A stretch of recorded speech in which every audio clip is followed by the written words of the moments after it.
What's going on, Reptile family?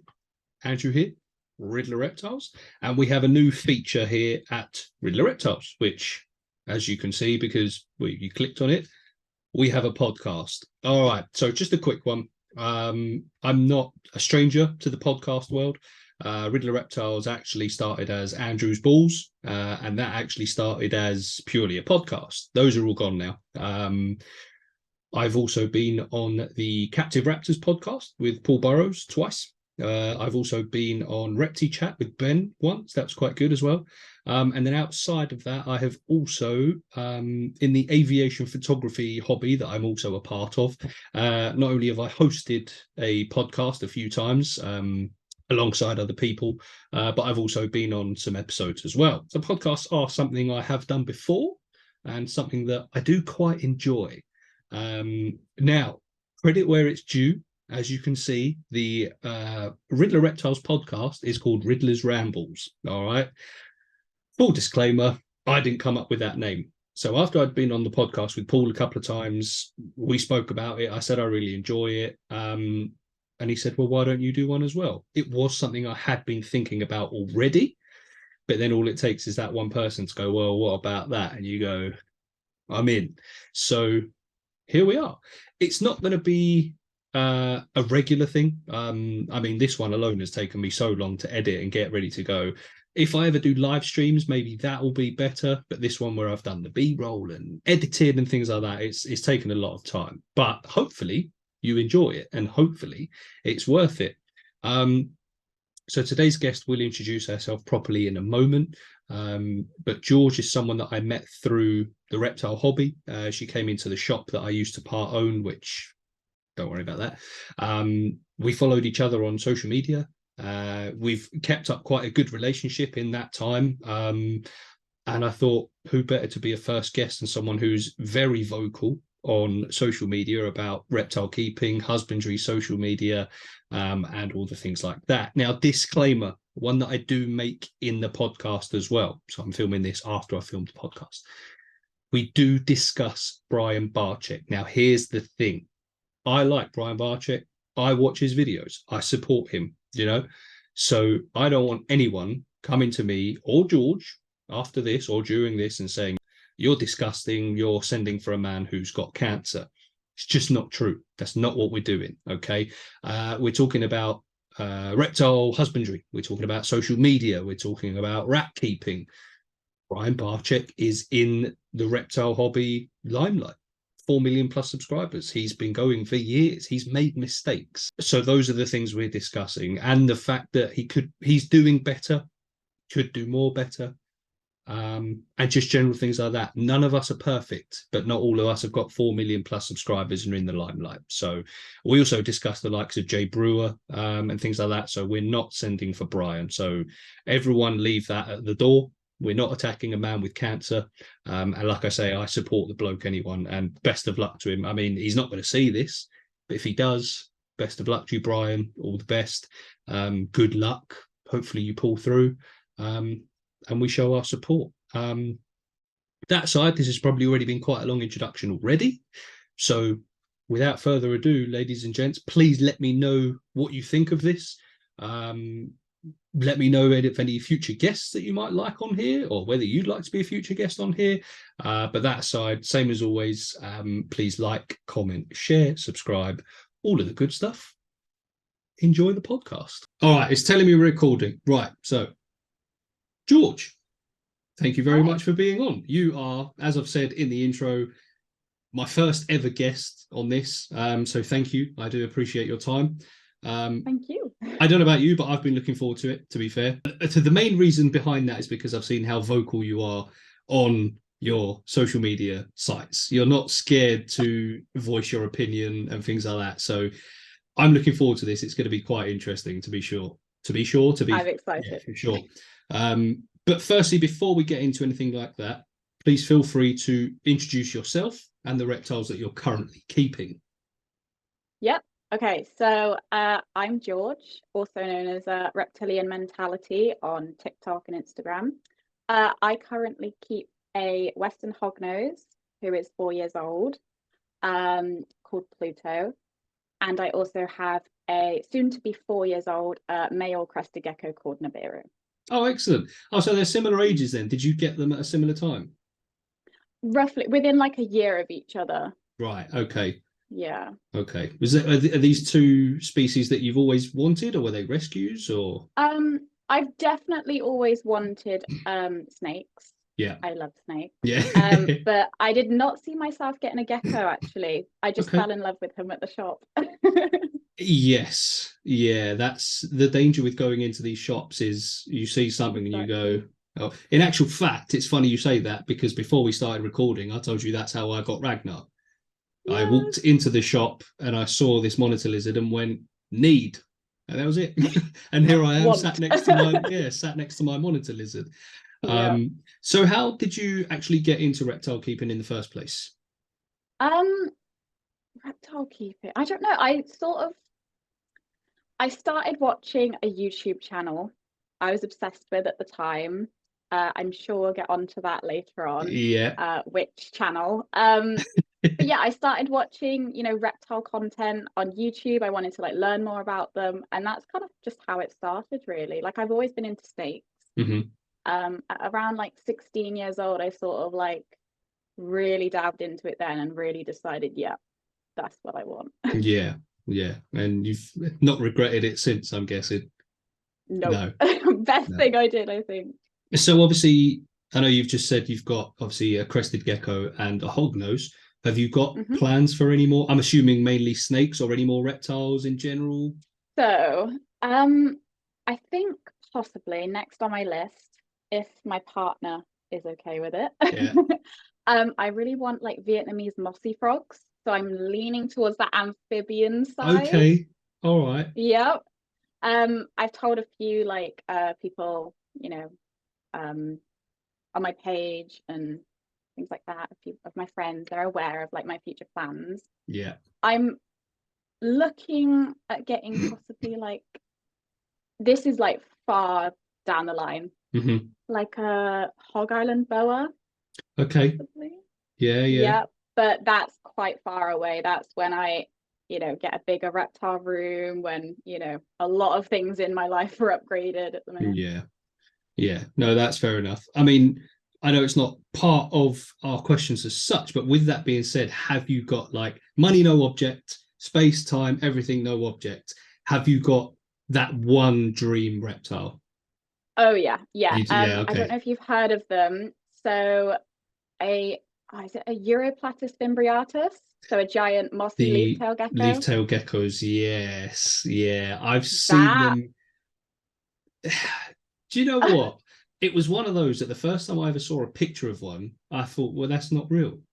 It's just not real. Right? Like and they it's the literally same look like an alien. They do. And it was, I think, the same with the dragon snake. The first time I ever saw a picture, I went, well, I've held one of those. Yes, I love dragon snakes. Unbelievable. They do genuinely look like something out of Game of Thrones. It's ridiculous. But I think that's one of my favorite parts of this hobby is like a lot of these animals, you find it hard to believe that they're real. I know. Like they look like Pokemon, a lot of them. Literally. Like, literally. Yeah, genuinely do. Because it's like, you get different breeds of dogs and cats and they're lovely and all of that, but I don't think I've ever seen a picture of a cat and gone, oh, that can't be real. It's just like, oh, it's just a big cat. You know what I mean? But you see some pictures of reptiles and you go, no, that's not, surely not. And lo and behold, you start to, especially nowadays, especially like AI and things like that, like computer generated stuff, you go, surely not. And then you see a video or a picture of someone holding one and you go, right, well, I didn't even realize that existed. Yeah, well, that's another one on my list.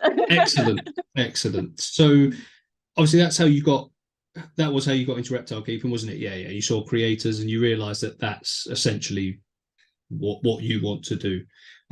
So with obviously being the reptile hobby, you must have some favorite parts of it then. Oh, yes, definitely. So I think it would just generally just be the animals, just keeping them, experiencing them, their behaviors. But it's definitely got to be like enclosure design. Yeah. Really love that side of the hobby. Yeah. but also just, I think, like discussing and having like debates about it, you know, with people that are on that sort of ethical side and like hoping to achieve the absolute optimum care. I love talking with people like that. Yeah, for sure. I mean, Rid the Reptiles is because obviously, as you're aware, I'm sort of in the transition of going from keeping a rack system to getting rid of it because I've come to my senses. I've realised that it's not for me. It's not right for the animal. But the thing is, what I will give myself is it almost wasn't my fault, but was like I was sold that lie. Do you know what I mean? It was sold to me because I didn't know anything about reptiles. Do you know what I mean? I knew the bare minimum, and I thought, 4 foot snake needs a massive enclosure. And then you've got people that own reptile shops that are saying to you, no, no, no, no. People that have worked with reptiles their whole life saying to you, no, no, no, no. A little box, they don't need that much light. They're happy in smaller spaces. It's like, who am I to argue with them and go, no, no, surely they need bigger? I don't know. Do you know what I mean? Yeah. So it's almost like because I'm going through that and I've experienced it, I'm trying to almost create like a safe space for people to discuss things like that.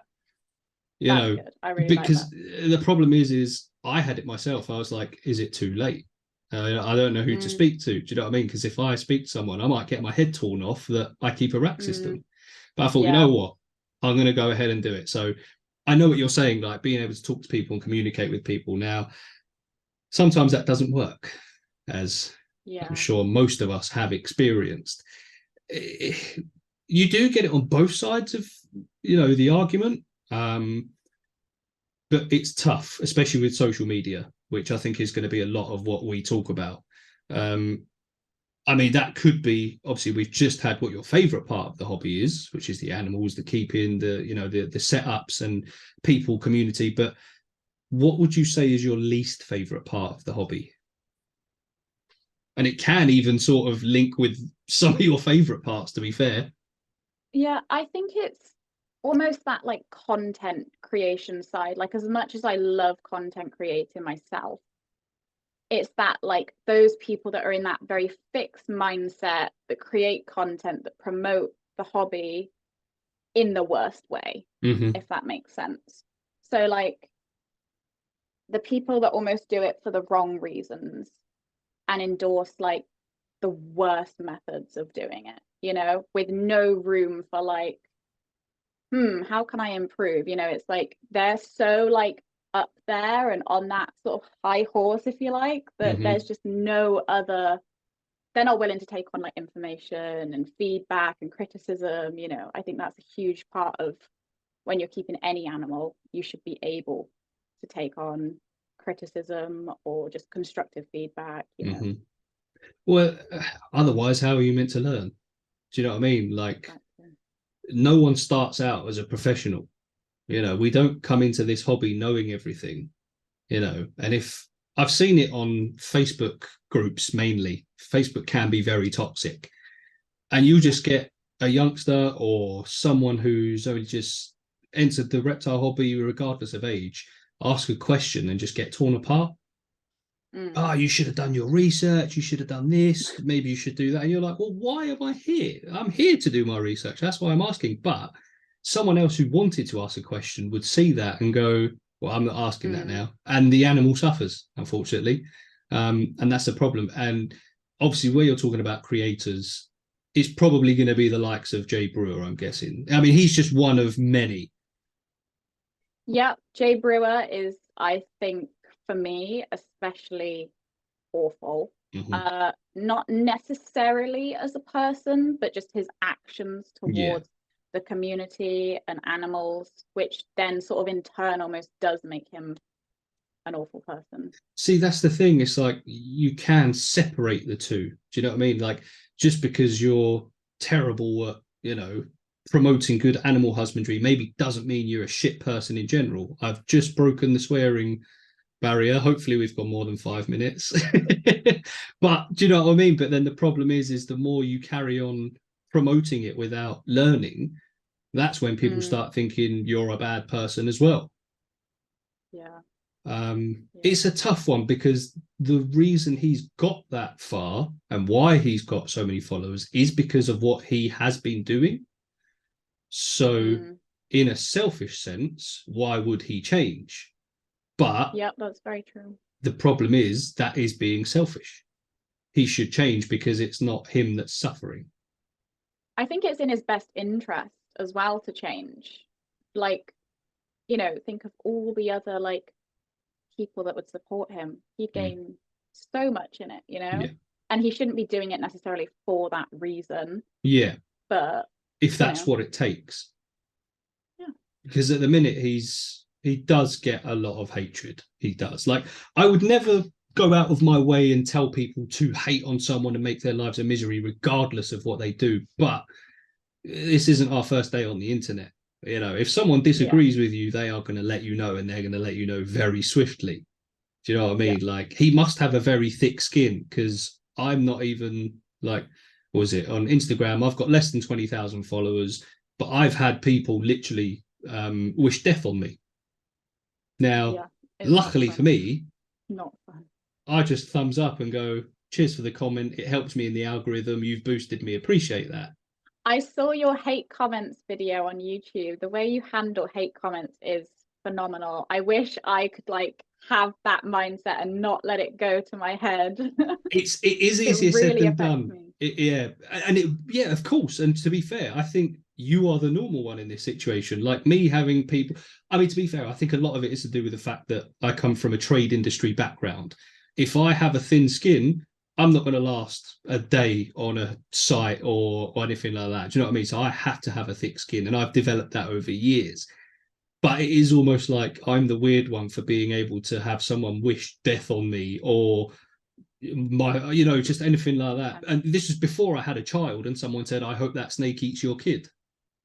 Do you know what I mean? This is before I was a parent. I'm a parent now. Jesus. But I still just looked at him and went, well, that's just weird.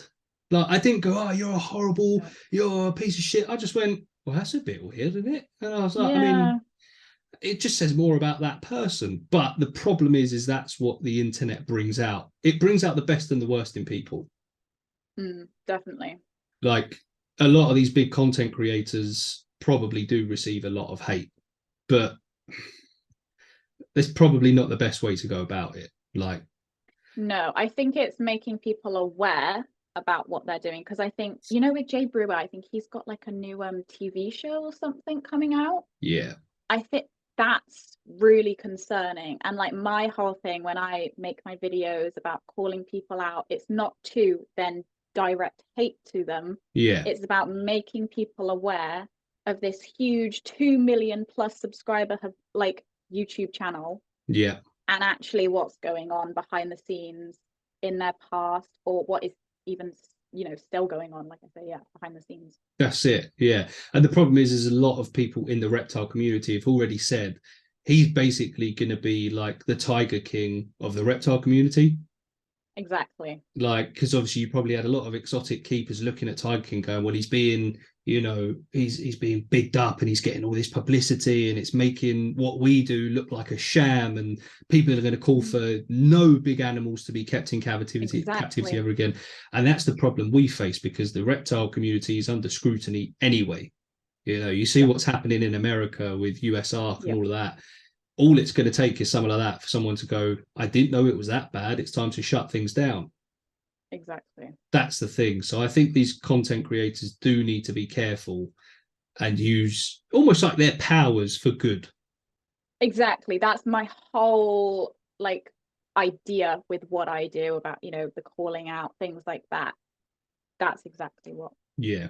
I mean, to be fair, that does lead us on to the next point, where it's social media. Is it a pro or a con in the hobby, would you say? I think it's definitely both. Okay. Just a bit of both, like 50-50, solid down the middle. Straight down the middle.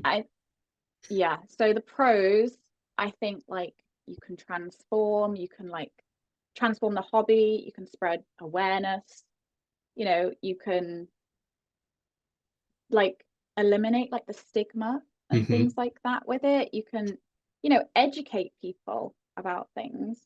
But then I think the cons is with that sort of education side, you can also spread like bad advice. Yeah. You know, there's a lot of toxicity, like you said. And a lot of it, that's the other thing with social media that really bugs me, is the clickbait and the shock factor of it all. especially with reptiles. Yeah. And I don't know what it is about. Well, actually, I do know what it is about reptiles. They're freaking cool. Well, but yeah. like, people are going to just completely take advantage and almost exploit them, especially a lot of the, not all, but a lot of the big creators. And even some smaller creators do it. You know, we do clickbait a little bit of our videos, and to a degree that's fine. But when you start feeding that stigmatization of the hobby, yeah, that's when it's got to stop. And I think a lot of big names definitely do that, and it's really harmful. See, that's the thing, because there's definitely a line with clickbait. Like, it does work on YouTube, but I think you have to be careful with it, because like you say, Exactly. it can make things worse. Like the whole clickbait things of my giant snake bit me. It's dramatic, it's going to get people watching it, but do you really want to show these snakes biting you? You know, like I said to you recently, I did a clickbait one recently, what's happened to Ragnar. Now, all that was, for those of you that watched it or didn't, it's a case of, it turns out Ragnar's female because she dropped an infertile egg. That's it. But to get the almost, it was clickbait. It was as simple as that. What has happened to Ragnar? Do you know what I mean? But that's not dramatizing anything bad happening. Like, that's not me saying, you know, has my venomous lizard nearly killed me? Because what's that going to do? You know, it might You're get people not like, watching. exactly, you are not with just, you know, doing a little bit of clickbait, doing a little of, you know, drawing people to your videos. You're not, with what you posted, adding to that all reptiles are evil stigma. And I think that's the separation. You know, that's where we've got to be careful, is, are we feeding that stigma? You know, and when you're, you know, posting that more violent content, especially feeding videos or like biting videos where a snake or lizard or anything is acting a bit more defensive, you know, people who are just a little bit uneducated about the hobby would immediately be like, that's so aggressive. Oh my God, there's no like context behind that. And I think that's another big thing, is the context. All this editing, you know, you can make it look however you want. And as long as you're providing that education side almost to it as well, there's no harm. Yeah, because if you do a video of my snake bit me, and then you go on to say my fault entirely. Yes, the snake did bite me. I didn't read the signs properly. There were rats defrosting in the room, things like that. So completely my bad. This snake wouldn't normally do that. That's different. But if you go, 100%. I opened the enclosure and she came at me and she got me, and well, people who already think snakes are evil or, you know, violent and aggressive are going to go, told you. Yeah, snakes are evil. Snakes are bad. Yeah. And what they'll do is they'll repost it and they'll say, this is why I kill snakes in my garden and things like that. And it's not doing anything for anyone. No. And they'll also, like, I've seen videos exactly like this, and the thumbnail will literally be, they've got like blood dripping down their arm. And like, when a snake does bite you, they tend to draw a lot more blood, don't they? Because of the thing in their saliva. I don't know. Yeah.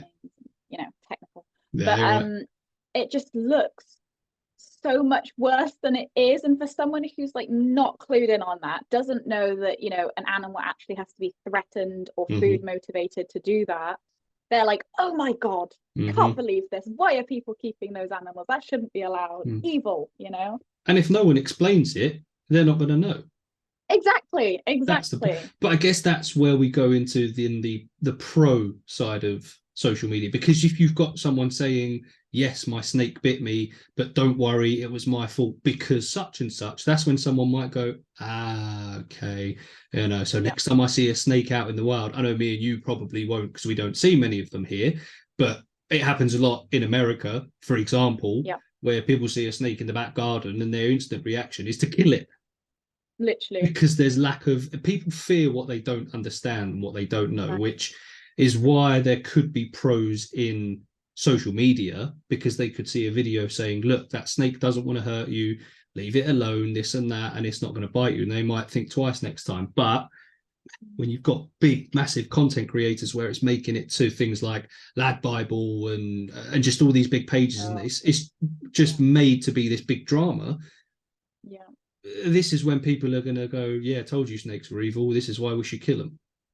Yeah. And adding to that, the media, like other media, platforms don't help that. Movies, you know, there's Mhm. like horrible movies of like, I think it's like Snakes on a Plane, where like Yeah. all these snakes are evil and they're literally ball pythons. Like, Yeah. chill, like what is Yeah. going on? Although in saying It's that, so like, I know it's sort of different, but you've just reminded me. Did you ever see the film Holes? no, I haven't seen that. They literally, Explain. apparently, they're out in the desert, and there's meant to be these really dangerous, venomous lizards, the way they're digging out in the Okay. desert, and it's bearded dragons with little spots put on them.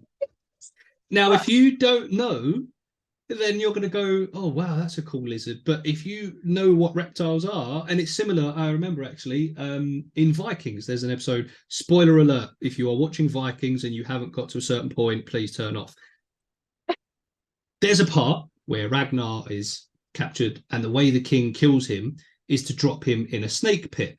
Now, for those that don't know, they're going to go, oh my God, venomous snakes are biting him and killing him. And look at they're biting him. And I'm pretty sure, if I remember correctly, it's berms, retics, like smaller ones, not fully grown, I don't think, and things like that. Maybe even a couple of corn snakes. Oh my God. Now, And Burns are literally the puppy dogs of but for anyone who doesn't know that, they're going to go, oh my God, dangerous snakes. But to me, I saw it and I went, oh, that's just ruined the scene for me now, because I know it's just the royal or something. You know what I mean? So, oh God. And the like sound effects they add. I think there was like a episode in like I'm a Celebrity, Get Me Out of Here, and it was like they were adding like snakes to someone who was like let down and had to stay there with like all these crazy animals. yeah. And it was literally like a ball python. And it Mm, was the most chill, like he mm, was so chill, just slithering around. And yeah. it added like these really like Yeah. sounds, and it was like, oh my God, that, and I just knew that is fake. And I was telling like the people I was watching it with, and they were like, no, it can't be, that's real. And I was like, oh Yeah. my God. Oh, Right. and Wait. also going back to the bearded dragon thing, the worst thing a bearded dragon would do to you is probably shit on you. So Fact. there we go. They're not Absolute scary. fact. It's funny you say that about the beardy shitting on you. Again, another one recently that I did was upgrade another bioactive enclosure, which was Diego the bearded dragon. And No. I put him in and I said, right, we'll give him 5 minutes. We'll see how he likes it. We'll come back after I've cleaned up. The first thing he did in this pristine, brand new enclosure that was decorated beautifully with live plants and all of that was just take a massive dump on it. That's his decoration. I mean, to be fair, is someone else said, "Oh, he's just feeding the isopods and the springtails for you and Yeah, fertilizing the exactly. plants." And I said, "All right, Exactly. that's a nice way of looking at it, but it did stink." I'm not gonna Yeah. lie. I mean, with that, is a beardy on your list at all? I mean, I know I've sort of got a question later about dream reptiles, but Yes. is a beardy So on your list? you've also got a question about reptiles I wouldn't keep. Ah, So maybe we should all go right. to that one. We will go. Yeah. All right. We'll finish on that one. But yeah, you're right. The worst thing a beardy can do, although in actual fact, I think one of them has accidentally bitten me because I was trying to hand feed a bit of carrot. And when I tell you, it almost Okay. felt like being gummed and not bitten. It was like, you're just like, that's pathetic. You know what I mean? Literally, Um, it's like that when I got bit by my cresty. I've a couple of times he gets quite stressed, and I've come at him like, you know, mistakenly like this, yeah. and he's like, no, and Yeah. then he like, oh, and it's like, you are the most pathetic. Mm, Like, how do you live in the mm, wild? Like, yeah. the bite is so like, Well, it's similar. oh, Yeah, I tried hand feeding like a waxworm, and he completely missed oh, and was biting, like, you know, that little ridge bit in your hand, and he just caught that. oh. But I was just there going, "No, you've missed. Try again." And then yeah, Try again, buddy. same as the leopard geckos. Again, they bite you, and you're just there going, "I'll just give you a minute, shall I?" You know, I have been bitten by a tokay gecko. Oh That wasn't great. Now, no. again, this was when I was part of a shop that must not be named. Um, I had to Oh, catch this gecko because I was selling it. I had no okay. choice. Obviously, I couldn't say I'll come back later on and hopefully I would have set a trap. I had to get this gecko to sell it. And yeah, she got me, and it wasn't great. I'll be honest. I managed, Tokays are feral. mm, Tokays are the most like, oh but you know wow. what? I love them. I, Yeah, they are because pretty. they are so just. like they're the sort of animal that if you were there choking on something, they'd be there going, good, good. That's what you get. And I love that. Hope you choke. I am there for it. Like I am. They just. It's almost like they're passive aggressive, and you're like, I can live with that. I don't mind that. You know what I mean? Yeah. Like it's almost like they've got a couple more brain cells, so they can almost dislike you from a distance. And Yeah. this sounds Sorry. really bad. It's almost like I'm bad mouthing them, but I love them for it. Yeah. And they're pretty as well. I mean, a blue and orange animal. Like we were saying, they're like Pokemon. Yes, literally Tokay's definition of like the most Pokemonic reptile. Well, they even say their own name, don't they? Yep. That's literally it. Yeah, literally that. So yeah, that's on my list for sure. Tokay, I'd love to have a Tokay for sure. But yes. Can I just pause you? I'm so yes. sorry. If you do hear like a zap, that's my fly zapper. Oh right, okay. It's quite loud. Yeah, we've got that one going on. Right, okay. Yeah, I've been trying to like combat like a gnat problem. And I've won. So there we go. Excellent. But that's what that is. So I apologize if that goes off. No, you're all right. I mean, to be fair, that's probably a nice one for anyone watching this that's got a gnat or fly problem with their enclosures. You do see it, especially with the bioactive stuff. I've seen on a few of these, I think you're in the group as well, the Advancing Herpetological Husbandry. I've seen a couple of posts on there. Hi guys, how have people dealt with gnats and flies and blah blah blah. So I mean that's quite a good one. I have the best tip if anyone has got a gnat problem. I got loads of like advice on a video I did on TikTok asking for help. So the first thing you can do, because they lay eggs in the damp, moist soil. Right. So cover the soil in like any form of like a repti-bark substrate, cover it so that they like find it more difficult to like rise from the surface.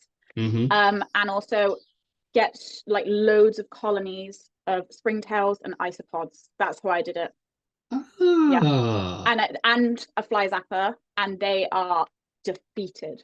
Excellent. Right, so we were discussing, we've gone on a very big tangent here, but that's fine. I'm sorry. No. Listen, it's a problem I face as well. Once I get chatting and a little digression happens, instead of going, right, back on topic, I go, way, like that. Yes. And I think my side stories are like all over the place. Yeah. I'm just hoping people aren't listening to this going, what was your point? And they're going, I'm not even sure anymore, to be fair. I don't know. I just hope people are enjoying it, but it is what it is. We hope for the best. Yeah. So we were saying social media pros or cons. So that was the hobby. That was about the hobby itself. But what about the reptile community? What are your thoughts on the reptile community? So I've got a few things. So in terms of like big creators, I've got some opinions on those if we wanted to like delve into that. You are more than welcome to delve into that. Yeah, of course. So I do have sort of separate categories. I sort of place different like reptile creators. So when it comes to like the Bryans and the Jays, that's over there for me. I don't think I would ever sort of look to support them point blank. But then you've got the sort of snake discovery side of things. And that was actually the creator that got me into the reptile keeping hobby. Okay.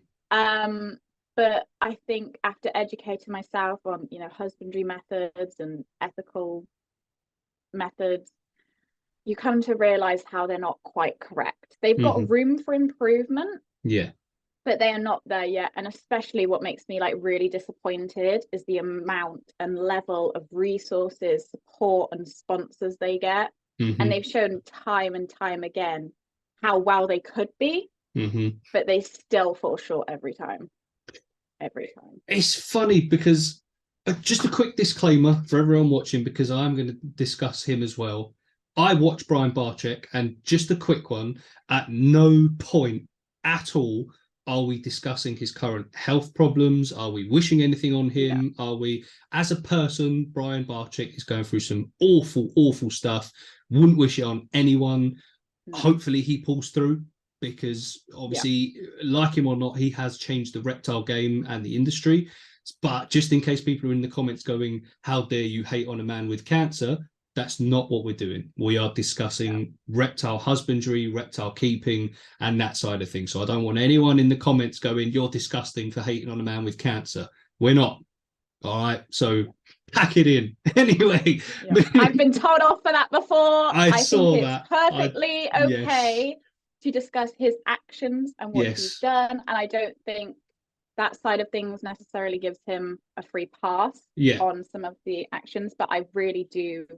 I saw that video about, you know, the cancer and things like that. And honestly, that is really awful. It's awful. Out of nowhere, you know, just got some pains and all of a sudden you go that. But exactly.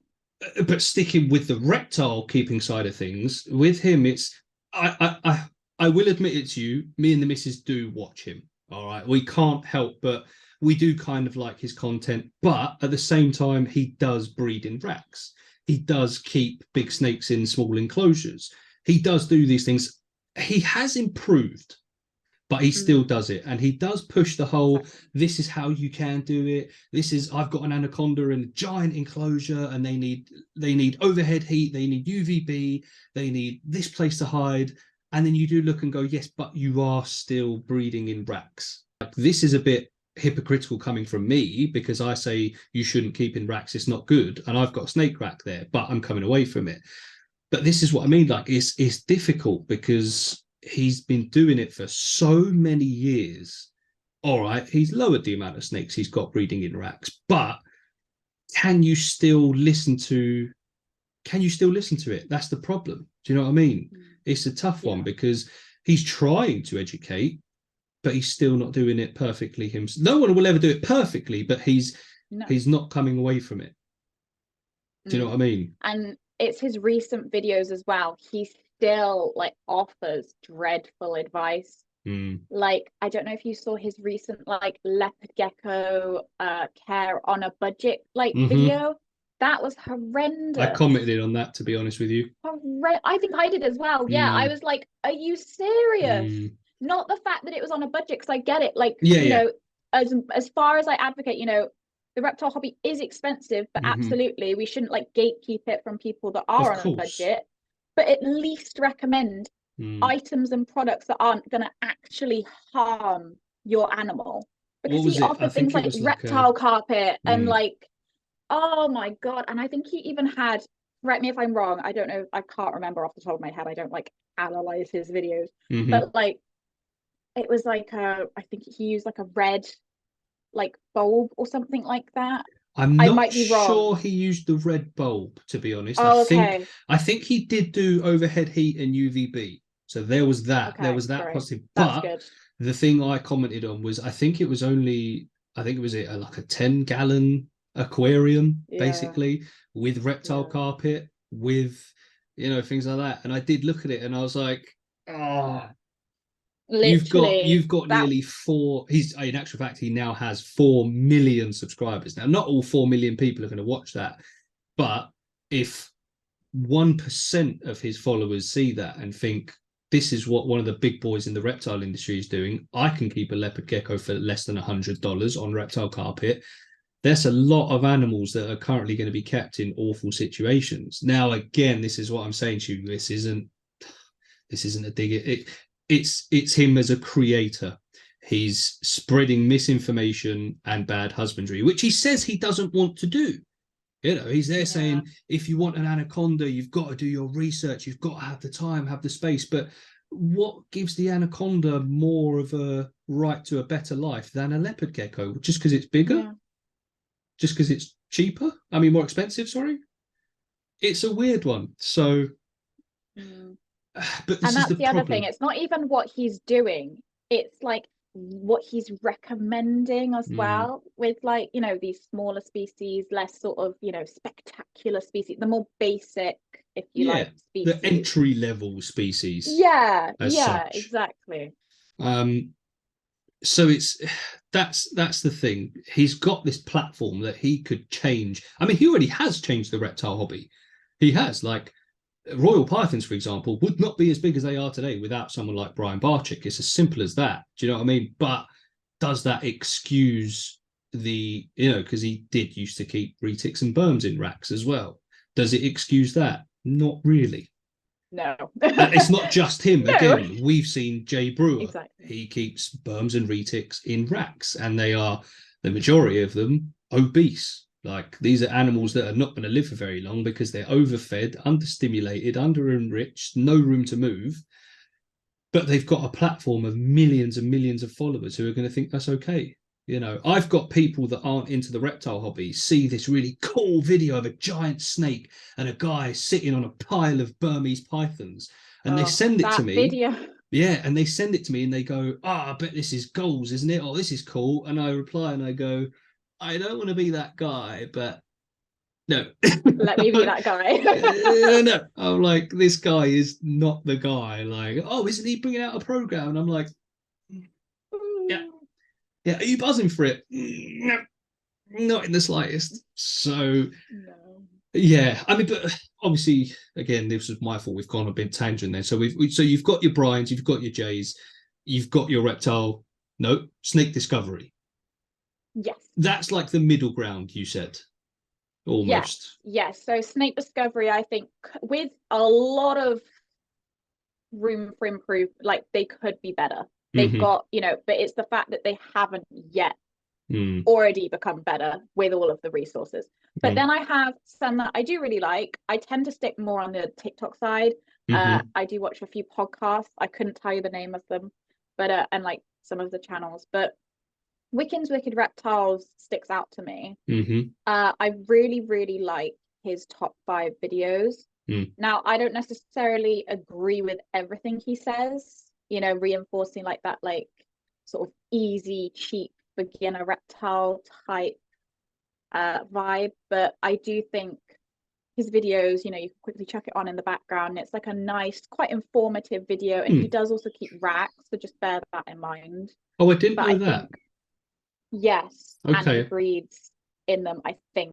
I don't know if he's changed that, Mm-hmm. but I like how he advocates for like PVCs, that sort of thing, and like bigger and better, and like experimenting with enrichment and all of that sort of thing. I really do like his ideas on that, but there is some things I do look and cringe at, but he's nowhere near sort of, and he does also associate maybe not with the best creators, Brian, but yeah, I mean, like you say, no one's perfect, but also I do think he could still do better, I mean, that did bring me to my next question: is can people change? Would you say that people can change? I mean, I hate saying this because it's almost like I'm blowing my own trumpet, but I'm trying to. Do you know what I mean? But that's because I'm not in the eye of all the reptile hobby. Do you know what I mean? I'm just some little nobody trying to almost make a name, but I'm like on the side. But these big multi-million subscriber followers or all of that, do you think they can change? I think they can change, absolutely, and start spreading the right information, the right ideas towards, reptile husbandry and care. However, I do think, that's not going to then take away from the consequence of, everything's documented, Yes. like that's out there now, yes. Like Brian is out there with pictures of him literally neglecting massive snakes in a rack system. That is going to stay with him, unfortunately. Like it just is.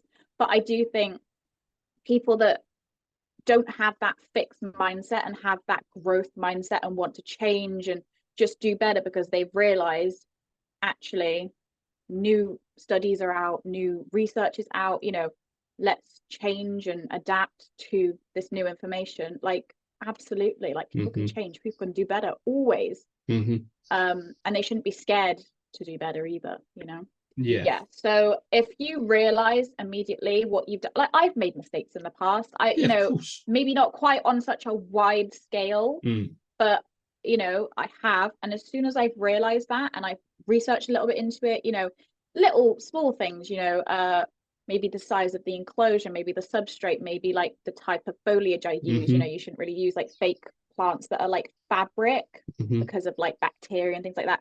Immediately once I found that out, I'm like, right, okay, don't endorse that anymore. Let's look at what we can do, solutions, not necessarily the most expensive solutions, anything I can do that's within my budget, you know, within my best interest, that can help in any way. Yeah. But then I always make a mental note, right, that's another thing, don't endorse, okay? Or don't, you know, not that you don't show, not that you hide from it and delete it from history, like it's gone. Yeah. But you now move on because it's productive, move on. And then you just teach now what you know. You know, I think on a bigger scale, though, that is absolutely going to be hard. And I can't stress enough, please don't be scared to change. Like, you know, you found out, okay, rack systems, breeding, okay, do I really need to be bringing in more ball pythons into the world? Maybe not. So, okay, start cutting it down slowly. Yeah. You know, don't, like, your well-being is still priority, as well as the animals. But, you know, as long as you're still making that conscious effort to improve, I don't see anything wrong with it, as long as you're shifting that and changing for the better of you and the animal. Something that I say a lot, whether it's this podcast, obviously I know it's the first episode, or other people's podcasts, or whether I say it online, I always say it's okay to make mistakes as long as you're willing to learn from them. There is nothing wrong with making mistakes, because also at the same time, you might be making a mistake without realizing, because maybe a new study has been found out. Like there's a new study, and all of a sudden, something we've all thought was okay, suddenly a new study has come out and gone, actually, can I stop you there a second? No, it's not. Now, there's nothing wrong with that, because then you can go, I was following what I thought was right, but it looks like that's right now. That doesn't make you a bad person. It's at that point you can stop and you can go, all right, let's change it. It's not too late to do so. So absolutely. No, I agree with you. I do also think, though, I just want to touch on, of course, one thing that does get me when it's like, I do come at that sort of situation sometimes where I'm like, should that really have happened in the first place? Because some of the bigger scale things, not necessarily breeding, because I understand, you know, there's a demand for certain species, that sort of thing. However, when it comes to the rack systems and just use for just keeping animals, borderline hoarding them, it's almost at that point where you like question someone's ability to critically think for themselves. Are you actually putting thought, sitting down with yourself and going, should I really be doing that? You know, because there's never that question with like keeping a dog. You know, you just know you don't put it in a really tiny enclosed space for like the whole of its life. You just don't. And that, you know, it doesn't require that much critical thinking. I was guilty of it. I will hold my hands up. I was guilty of it. You know, it's there's no two ways about it. I didn't really do my own research, and then when I did biased research. I will hold my hands up and I would admit to you that I looked up the pros of keeping in a rack. Now, if you're looking for the pros, what are you going to see? You're going to see the pros. And you're going to be there going, this is enforcing exactly. So this is a good idea. It's only when you stop and go, maybe not. Let me just have a little look at that. And it just opens a whole new world. And you go, like, there was a time, because I think I always had that little bit of doubt, but I wasn't sure. I pushed it to the back of my mind. No, they live in termite mounds and burrows, and they don't come out. It is. I was suckered in. It's as simple as that. But the second I started going, do they? But are they? And that's when I started going. But that's you clearly critically thinking and assessing and reflecting on yourself. And that is all that I ask of reptile keepers, literally all that I ask. Now, one of my favourite things, I was on the Captive Raptors podcast with Paul Burrows, Paul's Monitors, and this was genuine. I'm going to say it on this podcast as well. Essentially, one thing that did it for me, and this is genuine, true story, I went to Tesco, I think it was, doing a weekly shop. I went to go and get eggs, and picked up some eggs, and it said battery farm hens, right? Now, obviously, I looked at that and I went, why would I buy eggs from chickens that have got no enrichment, that are kept in small spaces, that aren't allowed to roam, that have got awful lives. No, I'm going to get the free range ones, the animals that have got more space and they've got sunlight and blah, blah, blah. And now I'm going to go home to my snakes that are in small enclosures with no light, no enrichment, that are breeding for. And I went, shit. There it is. The little light bulb. I love that. And I went, you hypocritical bastard. And I came home and I looked at my rack and I went, shit. And that was it. It was a big turning point in that moment that I thought, I can't do this. I can't do it. Now, it's not an overnight change. At the end of the day, I can't just throw these snakes outside and go, good luck in the wild, start again. You know what I mean? That's just not entirely ideal. No. But I'm consciously aware that I'm not doing it anymore. You know, I can't do it. It's just every time someone comes into this reptile room now and says, where are the snakes? I go, they're in there. And they go, is that not a bit small? And I go, yeah, but I promise I'm changing it. I'm moving some on, and the ones I keep are getting big enclosures. I've got one upstairs that's in a 4-foot enclosure, and come and see her. And they go, it's not a big deal. I don't know enough about it. And I'm like, no, but I'm embarrassed. But this is what I mean. Like, but again, I cannot change the past. It's done. No. It's the thing that I was sold. It's the thing I was told by people who I believed were more clued up on it than I was. Who am I to argue?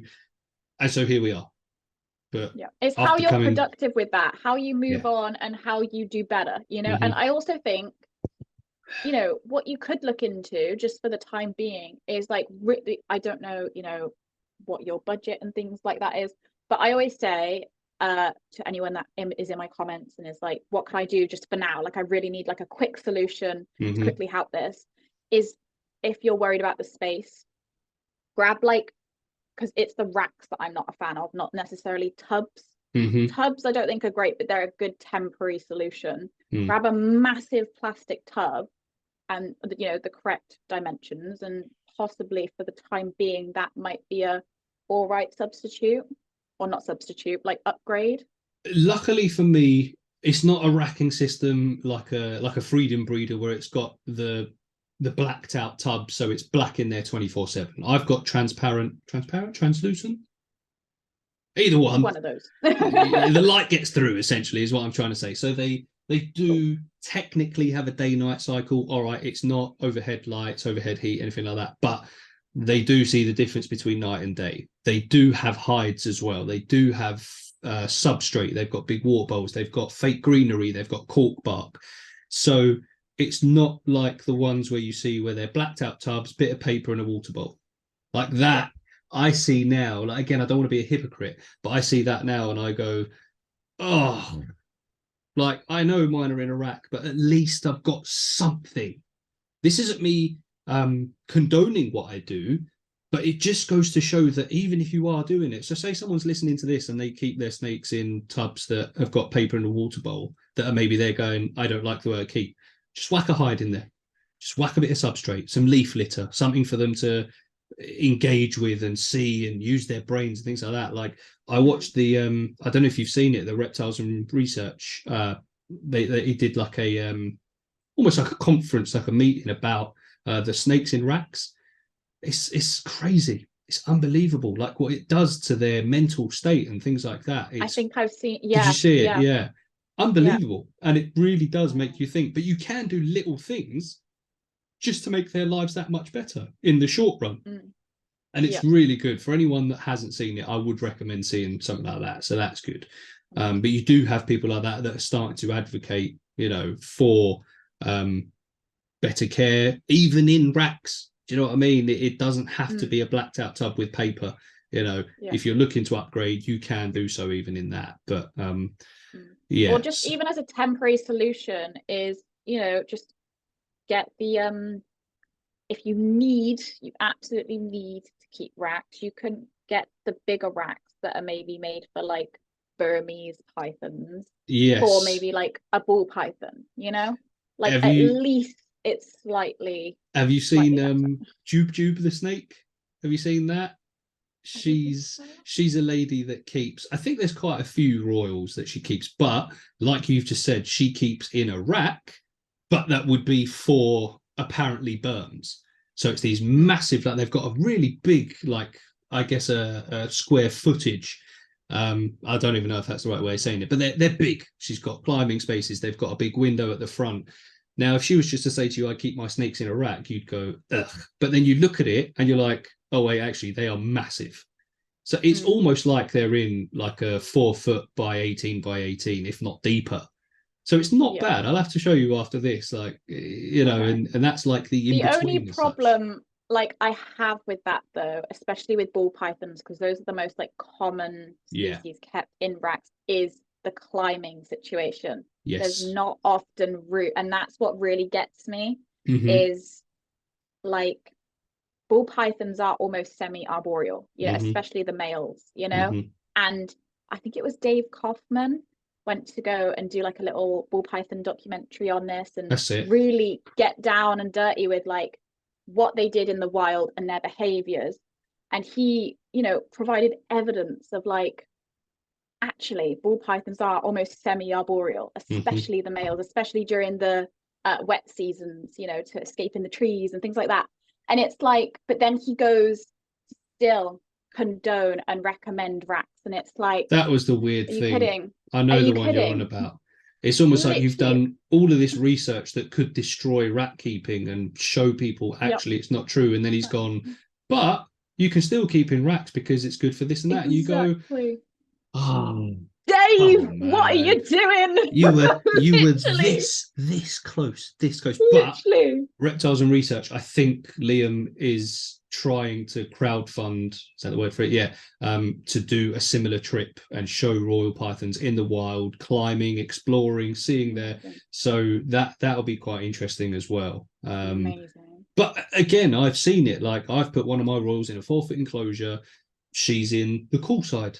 I'll come back a couple of hours later, she's in the warm side. I'll come back a couple of hours later and she's up high on one of the logs, things like that. It goes to show when they're given it, they utilize every single inch of it. You know, they will demonstrate all of those behaviors. It's like one of the weirdest arguments from, and again, this sounds awful because I'm about to say rat keepers whilst I've got a rack, but I guess rack condoners, we'll call them that, is they go, yeah, but they don't use any space. They don't go anywhere. They don't move. Well, the problem is you're not giving them space to move. How can you see if they're moving, if they're in a tub? You can't. There's no way. If you put it in the 4 foot enclosure and it doesn't move, then you can say so. But I promise you, they move. Even when that, sorry. No, I was going to say, it's literally just as simple as that. They will, if you put a snake in a big enclosure, if you come back a day or two later, it's not going to be in the same hide. It's just not. I've seen it. Sorry, what were you going to say? No, I'm so sorry.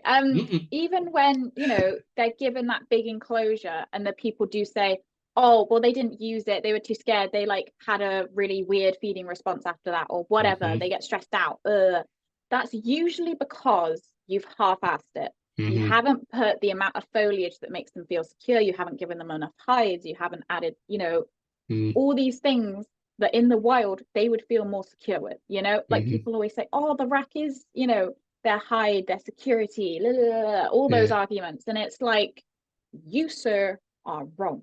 Yeah. Like, no, if they're given that, you know, if I was to get a ball python, which I have really closely looked into because it almost happened, I would have provided a 6 foot for a male by 2 by 2, a custom enclosure. But I would have fully decked it out with hide, you know, big water bowl, loads of foliage, loads of branches, sky hides, all of that. Yeah, absolutely. And if they're not given that security, that foliage that really helps them, you know, combat that stress issue, then, you know, they aren't going to thrive in that, because you're then dealing with the problems of stress and just overwhelm and deer in the headlights, you know. I was on the Repti Chat podcast recently, and again, he's happy to admit he keeps snakes in racks and he knows that I'm transitioning over. And when I told him about my female in a 4 foot enclosure, one of his first questions to me was, all right, but when you went to feed her, how did that go? because you've got that thing of in a big enclosure they won't eat because they don't feel safe. I told him that she's got multiple hides. There's you cannot see through the plants, basically. There's hides, there's logs, there's things like that. I said what I did is I took I think she had a medium rat. I took it upstairs, I opened the glass. All of a sudden, this little head popped out like that. I put the rat in front of her. I said she didn't even hesitate. Bang, hit it like that. And it's true because I have had it in the past where my banana royal, I had him in a 4-foot enclosure with not really any clutter at all, and he wasn't eating. Now, this is where, unfortunately, the bad research can be proven. The guy at the reptile shop said to me, put him in a rack and a week later he'll eat.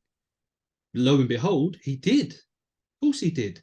However, had he said to me, mate, you need to fill that 4-foot viv with plants, with hides, with logs, with things, and then he'll eat, that would have proven it. But because he said put him in a small enclosure and it did work, I went, well, he's proven it to me.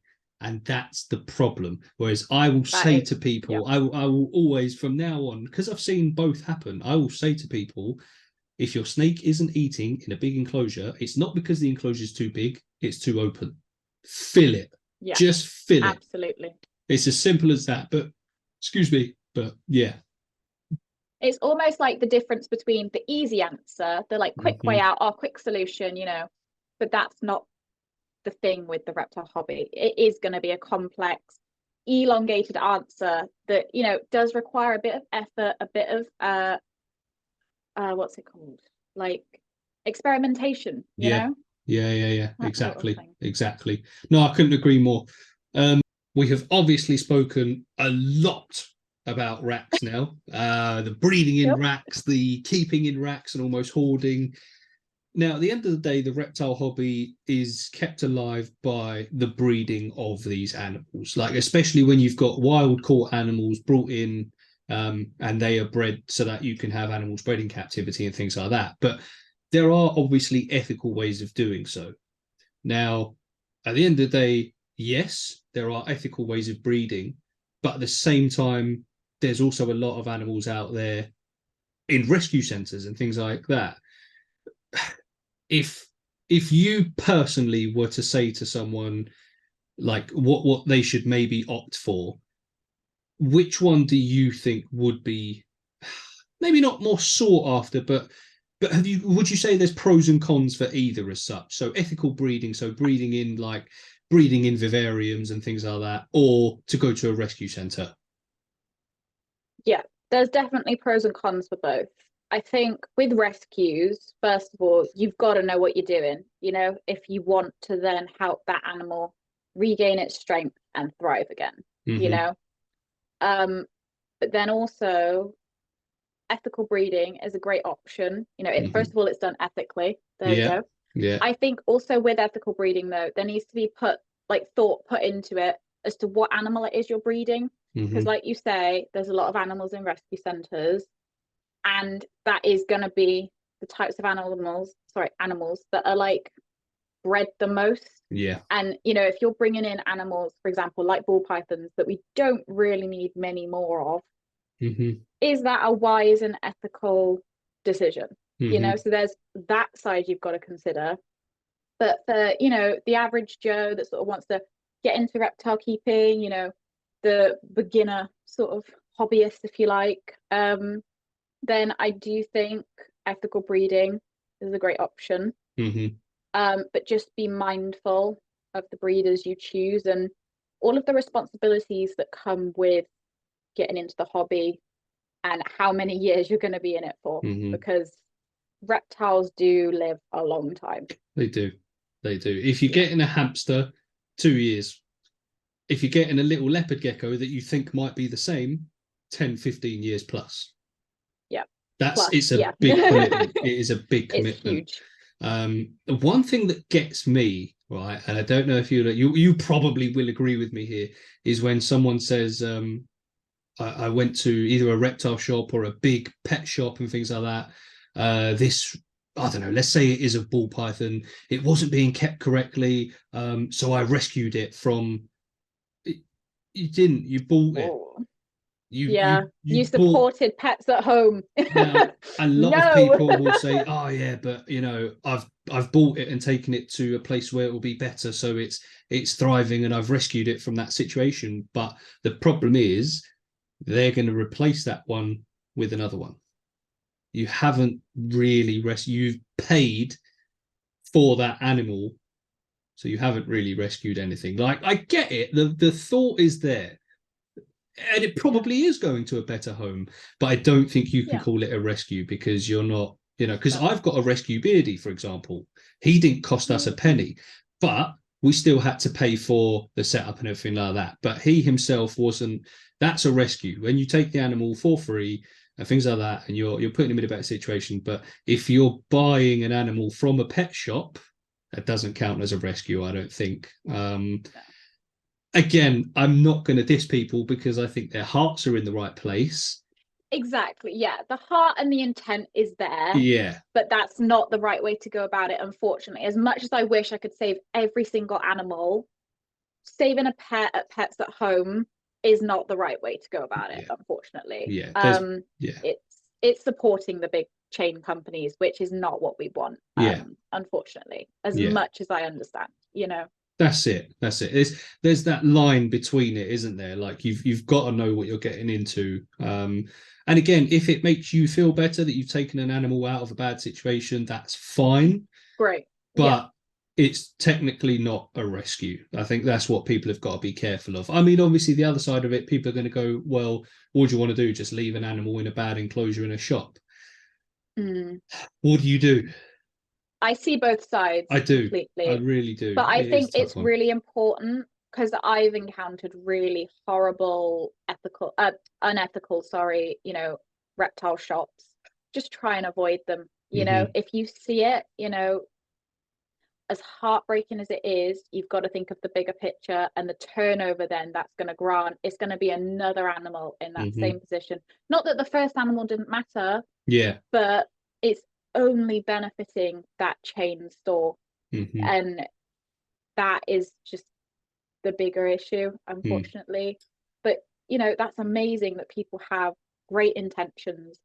Of course, want to save as many as they can, no matter what situation that is. That's it. But the advice I would probably give to said people is, there are actual rescue centres. Even at your local RSPCA, you will find that there are reptiles there, you know, so you can find actual rescues. So I think the more people start looking into ethical breeders and rescues, I think the better as well.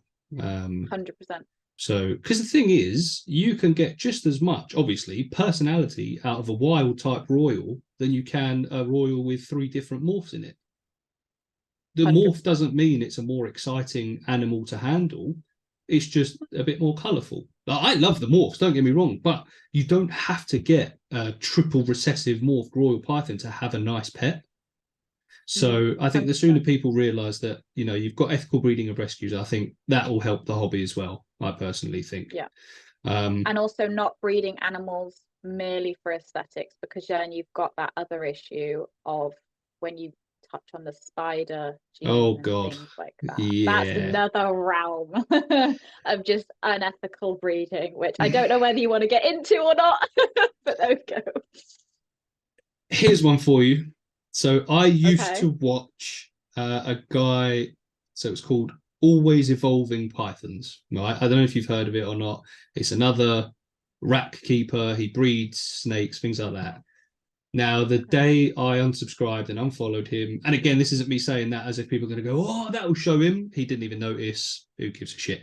But the day I realised that was it is because he said the pairings that he did, knowing that some of, I can't remember, I don't think it was spider, it was something else, but knowing cinnamon that, maybe, or one of no, those, I don't, champagne, I think it might have been, not because cinnamon's not too bad, I think it might have been champagne, but knowing that these babies could have neurological issues, right? But he wanted those colours, and these babies came out, and I swear to you, this is probably going to make your blood boil. He was holding these babies up that had just come out of the egg, and he was going, oh, look at that, see, the head wobble isn't even that bad on these, that's really nice. And I was just there going, you haven't just said that, have you?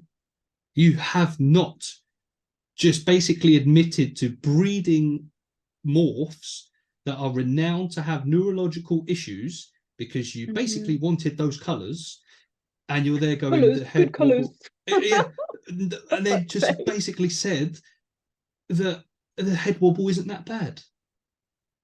And that was it. I was like, I can't watch this anymore. I cannot do it. And that was it. No. And it did annoy me, because if you accidentally breed an animal that has neurological disorders that you don't know about, you make the mistake, you learn from it, you don't ever do it again. That's one thing.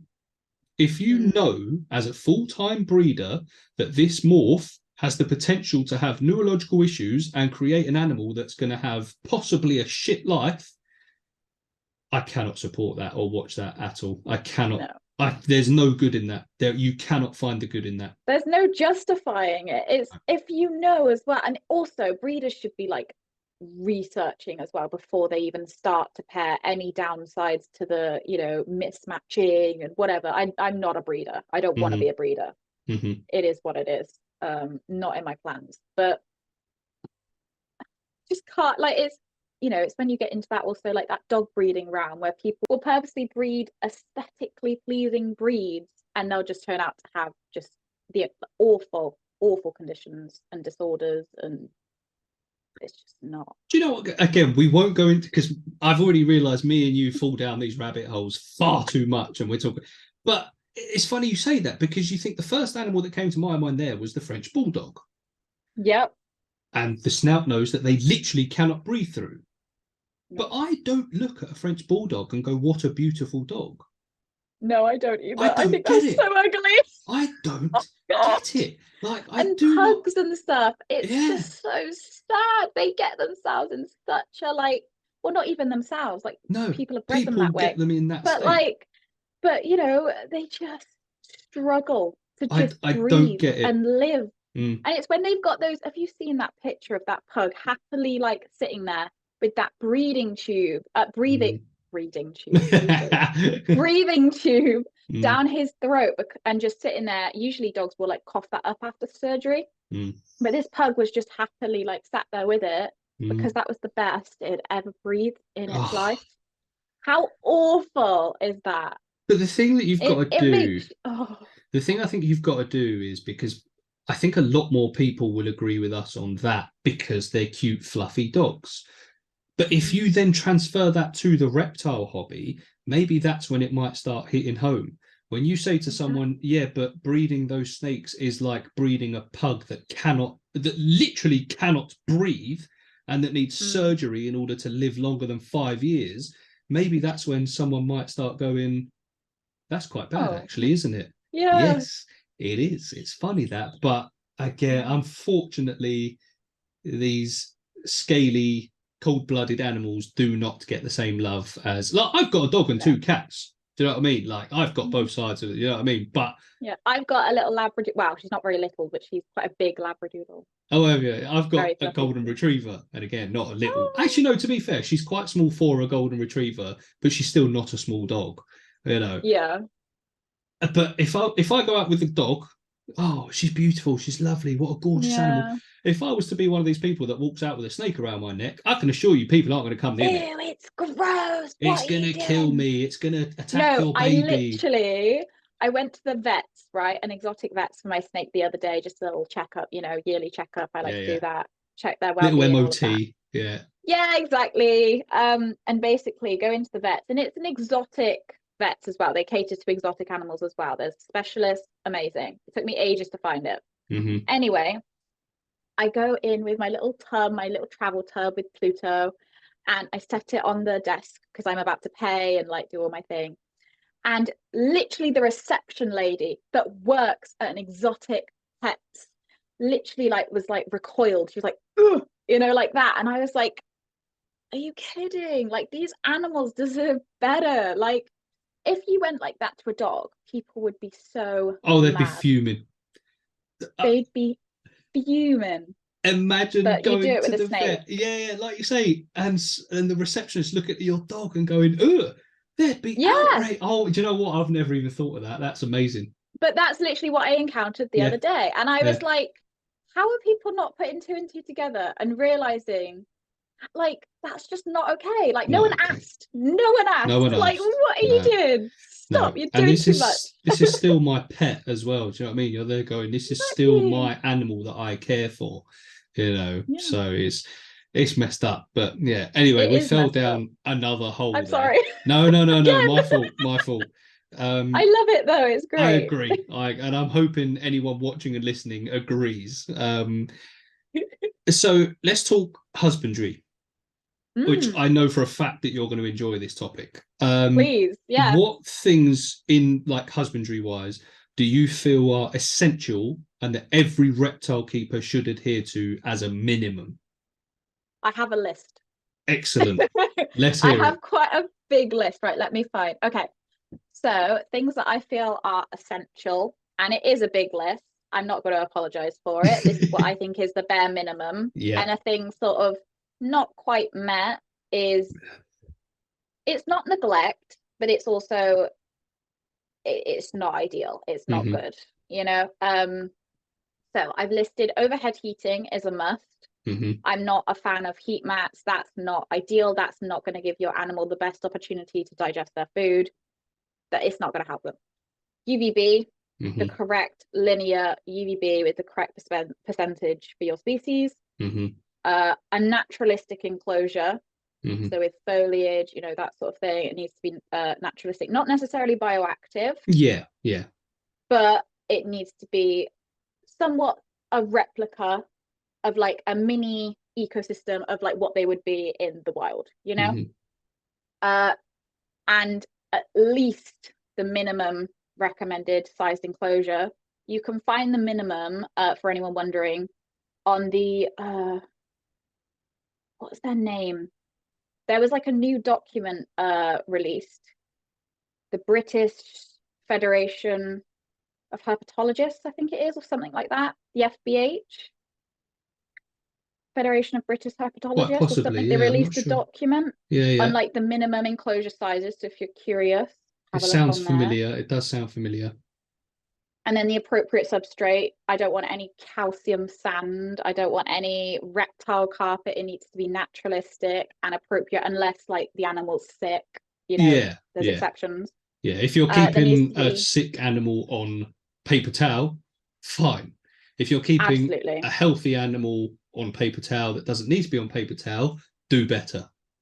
Yes, Mm. exactly. You know, and I hate that whole like argument. Oh, but it'll impact them. Loose substrate. Oh, and it's Ah, like, no, oh who God. told you that? Yeah, yeah, yeah. That's the argument you see on a daily, Oh, daily basis. I know. The amount of like times I've had to respond to that comment, Mm. like I'm losing the will to live. No, it's fine. I don't mind educating. I think sanitary, good sanitary is a must. You know, if you've got a water bowl that's like a month old, Mm. that's not the bare minimum at all. That is neglect. Mm. Choice, like the ability to hide, the ability to climb, that for me is the bare minimum. Mm-hmm. Just offering animals that choice. And I know it is a lot for the minimum. That is my list. But I think the hobby is complex. You know, it isn't that standard. Like I can't just give you that one word answer. You Mm-hmm. know, this is the best. Like it. That is my list, and Well, at the end of the day, those are the minimum standards. these are animals that don't live in our living rooms and bedrooms and roam the garden and we take for walks. These are animals that basically live in boxes. Now they can come out. We do bring them out for interactions, for handling sessions, and maybe your beardie can run around the room for a little while. But essentially, they live in a box, right? You need to make sure that that box is as comfortable for this animal for its whole life as is feasibly possible. Now, like you say, it doesn't have to be bioactive, but No. a couple of things that get me, and the way I always go back to the fish keeping hobby. I keep fish as well, but what always annoys me in the fish keeping hobby is brightly coloured gravel, like the bright pinks and greens and aqua blues, the SpongeBob scenery and the sunken Oh my ships, god. and that's it, or like a singular Yeah. fake neon plant in the middle, and I'm just like, oh God, it just like each their own in a way, but I look at it and I go, that is awful. Like for me Dreadful. personally, Dreadful. if I'm having a freshwater species that live in a river, I want a slice of the river. I want that Yes, gravel. I yeah, want the bogwood. I want the plants that overhang in. I want to make it so that if I can't see my fish, it's still a centerpiece. Similar with my crested gecko, and the same for you, which we can see behind you. If you cannot see the gecko, it's still a centerpiece. It's beautifully 100%. planted. It's got its light. So even if you can't see the animal, you're going, that's beautiful. You know, I've got this big bromeliad in the middle of his enclosure now, and I'm like, well, I I can't see know. him, but it's still nice. But yeah, if I'm keeping a crested gecko in a little enclosure that's got like, I don't know, gravel or paper towel, and that's it, what's the point? But What's literally, what is the point? what's Yeah. the point? You know, I agree with every single one of your points on the minimum husbandry requirements. Now, a lot of people would look at that and go, well, that's excessive, that's too much, it's too expensive. If that's what you think, don't get into reptile keeping. Please don't. Like, It's please it's do as not. simple as that. If you look at that list and you go, it's too much, that would cost too much money, you are not ready to keep reptiles then. And people have told me I gatekeep for that reason, for like all of these things that I think are the minimum, or making it too hard for people to join. I've been criticized for that before, and to that is I just say, like, the hobby is complex, it is expensive. I'm not gatekeeping, I'm No, just literally no. recommending what should be given to every animal, and if that's too much to accept, it just really isn't for you. To say for people to say to you you're gatekeeping by using that as your minimum requirements, no. It's almost like, let me put it, one of my other hobbies is aviation, for example, right? So if someone was to say what's the minimum requirement to be a fighter pilot, you can't say to someone, well, I guess you Yeah, could have it's glasses like, as long as you can see this distance, and your maths doesn't have to be that good. Your reaction times hopefully should be okay. No, if they say to you, it's, 3 A levels are equivalent, you've got to have this many push ups and sit ups in a certain amount of time, you've got to be able to do this many miles in this amount of time, you're that's not gatekeeping. That's saying this is the minimum to be the best that you can be in what you're doing. And it's the same for exactly. reptile keeping. If someone says to you, the minimum you need to hit to keep this animal is this, that's not you saying you can't keep animals. It's a case of if you can't do that, you shouldn't. Hmm. At the end of the day, you're just going to put your animal in discomfort, stress, if you don't meet that specified criteria, Yeah. and that's not what you want to do when you just start the hobby, Mm-hmm. or have done it for 30 years and thought, I'm not going to upgrade my care from like 90s or 80s care guides. Like, Yeah. Because oh it's God, always changing. It's evolving. And so it should do. It's only in the absolutely. last few years that people realize that the red bulbs are bad. And that's fine. Yep. That's fine. These things change. These things happen. Do you know what? It could. I'm not saying it's going to happen, but in the future, it could get to the point where someone goes, right, if you've kept your animal on bark, that's dreadful. Don't ever do it again. The research shows that this and that. I'm not going to go, well, I've kept my animals on bark in the past and they've been absolutely fine. If it's scientifically backed evidence, you can go, oh, shit, my bad. I'm going to not ever do that again. And that's And the fine. fact that people's go-to is, well, I've done it for this many years and it's Mm, fine. And it's hmm like, it really goes to show, and it really separates the community. And I don't like that we hmm have to almost separate each other. hmm But it does come down to it, what makes a good and bad keeper is that fixed or that growth mindset. hmm Yeah. Are you going to accept the ever evolving amount of evidence and, updating advice and, hmm and I really hope it does change, because I still want to, upgrade my reptiles as best I can. And if that means in 20 years I've got to get an 8-foot enclosure for my Western hognose, so be it. Hell yeah, I Yeah. am so ready, It gives you an excuse to buy more and have more and redo enclosures. Now, I don't know about you, but I quite like redoing enclosures. I'm down. Mm. If someone says to me, looks like you might need to upgrade, I'll go, damn it. All right, fine. Yeah, it doesn't take much convincing. So obviously that was quite a good segue into the next question, which was, how do you believe we can improve as a community? definitely being open to change and ready to update and accept the updating knowledge. Yeah. And I think offering more constructive feedback. I know with me, I am guilty of it. I'll accept and I will take accountability. I can be very like, shut that down immediately, you know? But if someone is coming to me with a question on how they can improve their care, or hi, I use this, and I'll be like, oh, okay, maybe you should look into this, or perhaps consider this. I really always look to that, you know, constructive feed forward, because I'm a teacher. I like to say feed forward, which is not giving feedback. It's like, what can you do next time, you know? But yeah, I know my videos can be quite abrupt sometimes.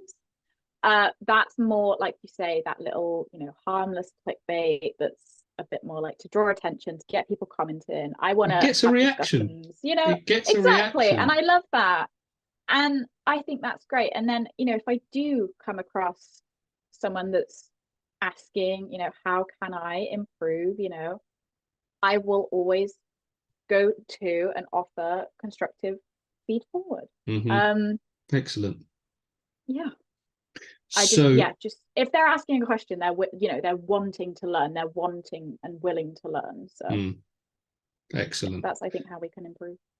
I mean, speaking of the community, this wasn't part of it, and feel free to say you can't think of any off the top of your head, but have you got any people, creators, anything like that you'd like to shout out and recommend? Yes, I do. My favorite creators, I will just list some TikTok creators. Honestly, crack on. Thank you. Are obviously me. No, but my friends, Indica's Reptiles. They're an amazing creator. They're called Layla. Phenomenal. They also Layla, yeah. They're amazing. They offer outstanding care guides that I think they've developed as well.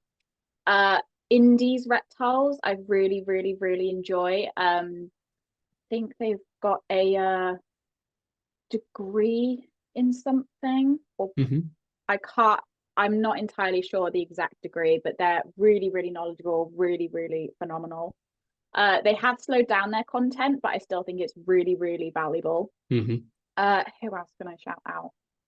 I have made TikTok videos on creators I recommend, so if people want to check out those, but those are my top two. Okay, you know, excellent. I will always steer people to those two creators. They're amazing. Well, obviously, all of your social media details are going to be linked in this video anyway. So then, obviously, if people go to you, they can see the creators that you recommend as well. So that's good. I've done a 2-part little series on TikTok for that, so you can literally click the usernames and see their content. So, all right, ideal. To be fair, I think we follow quite a few of the same ones, to be fair. Do you know what? It took me a while to get onto TikTok. I don't know why. I think I was still very bitter that Vine had gone. And then it's just a rubbish Vine. But no, in all fairness, it's quite good. It's all right. I love it. I think it took me a while, but it is actually all right. But now we've sort of touched on it a little bit, but let's finish on questions for you. So we've gone through all of that. It's time to sort of start wrapping up on a bit of a lighter note. So the first one is, what are 5 dream reptiles that you'd like to have? Okay, so I think we've already discussed the giant leaf-tailed. That's it. Yeah. Uroplatus fimbriatus. I know the like special name. Just literally because they look like an alien. They are so sick. I love them. Which is crazy because my favorite reptiles are snakes. Yeah. But that's my, you know, top dream reptile. So yeah. Next would be Hog Island boas. Yeah. Absolutely love them. Vietnamese mossy frogs. Yeah. Are on the third. Excellent. Yep. I really, really like Madagascan tree boas. Oh, okay. Yeah. Yeah. Amazing. I think they're stunning. Yeah. Really, really beautiful. And possibly like an emerald tree boa. Yeah. They are just unreal. They are just a stunning, like all of them are, but yeah, you see that and you go, yeah, that's quite special. So Yeah, that's a cool list. I like that. Like thank I you. wouldn't disagree with any of those. I have a very specific aesthetic, I think, Okay. with All right. reptiles. Yeah, yeah. So on the complete opposite side of that, 5 that you would never keep. Okay, so I think we touched on this and I told you I'd Yeah. talk about it now. So bearded dragons are at the top. They're just not for me. And I'm No. going to make a TikTok video elaborating on the reasons why. So, Okay. All right. yeah. But they're just not for me. They've never Fair been like enough. an animal that have really like intrigued me, never Hmm. really excited me. I don't know.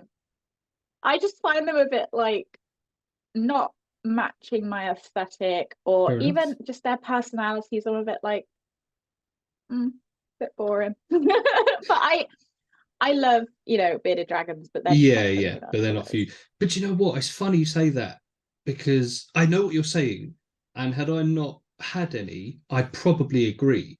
But after having Mm. a couple, they can be absolute mental cases. They are so Yeah, funny. I've Like heard. there was like my little boy has just turned a year old, yeah, and we got him a little helium balloon, and it's on a piece of string with a weight at the bottom. Right now, hear me out because you're probably there going, "What the hell has that got to do with reptile keeping?"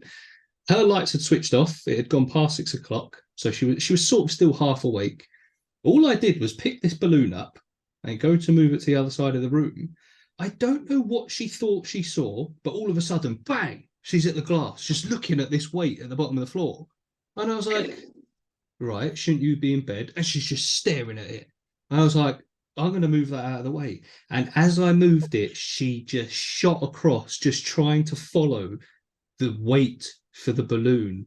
I don't know what Oh she my thought she God. saw, but I was just there looking at her. She's just looking at the weight and then looking at me and then looking down. I'm there going, I don't know what you want. I What have do you no want idea. from Literally. me? And then a couple of minutes later, I think she realized she'd been defeated and she went to bed. But yeah, so they Oh, are love they are her. really they do have some good characters, but I I've do heard know what you're they, saying. yeah, I've heard they are quite like not necessarily intelligent, but intelligent, if you know what I mean. Mm, Like they're quite there, if that hmm. makes sense. Like they're Yeah, quite yeah. interactive, They're but interactive, yeah. They are quite eh, observant as well. Very unlike I know you've got one, so you can probably agree, a Cresty, so you can wave a locust or something in its face and it'll just stare and just it's like you couldn't get it any closer to its eyes, but it's just like, yeah. Which again is why I love them because they are so stupid looking. I they don't just mean that no as an thoughts insult. behind those eyes. No thoughts, No just vibes. thoughts. Literally no thoughts, just vibes. Even then, the vibes are so chaotic. Mm-hmm. It's just, oh Mm. my God. Yeah, I do love them, but no, I see what you're saying. But all right, so bearded Yeah. dragons are ones that you would never keep. What else? Yeah. The next one would be a leopard gecko, basically for the exact same reasons. Hmm. I mean, bearded dragons, it would be more as well the smell. I've heard they poop a lot, so wouldn't be for me. Mm. Like not that poo is like a Yeah, yeah. definite like, but I can deal with, all of that, but I don't know. Yeah, leopard geckos are on the next list, Hmm. the next tier. Yeah, Um, also any venomous species. yeah. I just don't have I don't really want the expertise, if that makes sense. I feel like I could do it with Mm. like enough training, enough, thorough, like I need a degree and everything. Like Hmm. I'm not, irresponsible, but venomous species would just not be for me. And I I wouldn't want to yeah. inflict that on my partner as well. Hmm. I agree. Like it's almost like because the thing is, it almost you can be as much of an expert and as experienced and professional as you like. All it takes is a split second. That's all it takes. I've been bitten Yeah. by royal pythons. All it's done is hurt my feelings. That's it. Mm. If Yeah. I'm messing with a cobra or a rattlesnake or anything like that, I can be as careful with hooks and things like that as I want. But if something happens, I'm leaving behind a wife and child. It's as simple as Exactly. that. And I find them amazing. Like one of my favorite animals in the world is the gaboon or the rhino That viper. was what I was say the gaboon and bush vipers are Oh my my God. favorites, and oh my They are God, amazing. Would I keep one? literally Absolutely not. I no. just Like couldn't do it. no. No, but I'd yeah, love to like not necessarily hang out with one, but like observe one, yeah, from a safe yeah. glass, separated. We saw one when we went to the AHH and BHS Reptile Conference. We went to Drayton Manor and we went to the zoo, and in the reptile house there was a gaboon and it was out, and I was literally at the glass like, oh my God, that's amazing. Oh It my wasn't even God, the moving. You could amount of see it. photos I would Oh, take, I would be like, they'd have to stunning. drag me away. They are Hmm. one of my favorites. They are Gaboons, amazing. amazing, Yeah, yeah, yeah. phenomenal. The triangle heads on them, Hmm. honestly, like Unbelievable. madness. Unbelievable. Next up Next up, yeah. would be a tegu. I am just not a fan. Okay. I think they are so ugly. Like I love them. And I think they are like the puppy dog, they're so Yeah, gorgeous. yeah, yeah. But But I just you couldn't get on like with I it. can't. Like, I've seen some on TikTok as well, and like I think it was one that had like a few shedding issues or something like that. And I think it's like the red tegus, is it? Hmm. Oh God, like Yeah, yeah. they're not for me. I No, no, think great, they're lovely, like whatever, but no, no. no, no. That's cool. That's cool. And Yeah, then and last one. then the last one would be like tortoises. Okay. I just, yeah, like Apparently they're quite smelly I've, as well. oh, I okay. think. Yeah, I've heard that too, Hmm. actually. But I don't know, they're just not very exciting. Like, and all they do is like munch on like greens all day, and it's Mm. just a bit underwhelming. I've never really, when I've got into the reptile hobby and stuff, I never watched videos on like tortoises. And I know they're not the same, but like also turtles would be on my list. I would Hmm. never keep like aquatic turtles, Mm. too much upkeep. Like I am not here for that. I know they're filthy as well. They need some heavy filtration on their water. Heavy maintenance. Like it's Now, just so much. again, the only sort I've never had a tortoise, but when I was part of said shop, there was a couple of juvenile sow cutters, I think they were. And Whoa, they live they ages. do, and that's another problem as well. If you're going to get a tortoise, that's your kid's pet, that's your grandkid's pet as well. So you need to be careful of Exactly. that. Like, But these no. tortoises were just pure chaos in shells. They were amazing. Me and the missus nearly got them because every now and again you just find them in these predicaments that you wonder how such animals can get themselves in. You just go in and one of them's just on their back and you're like, how have you done that? And it's just looking at you like Literally. they can Oh flip my themselves God. over, but you're just looking at them like, I was in here a minute ago and you were fine. How have you done that in a minute?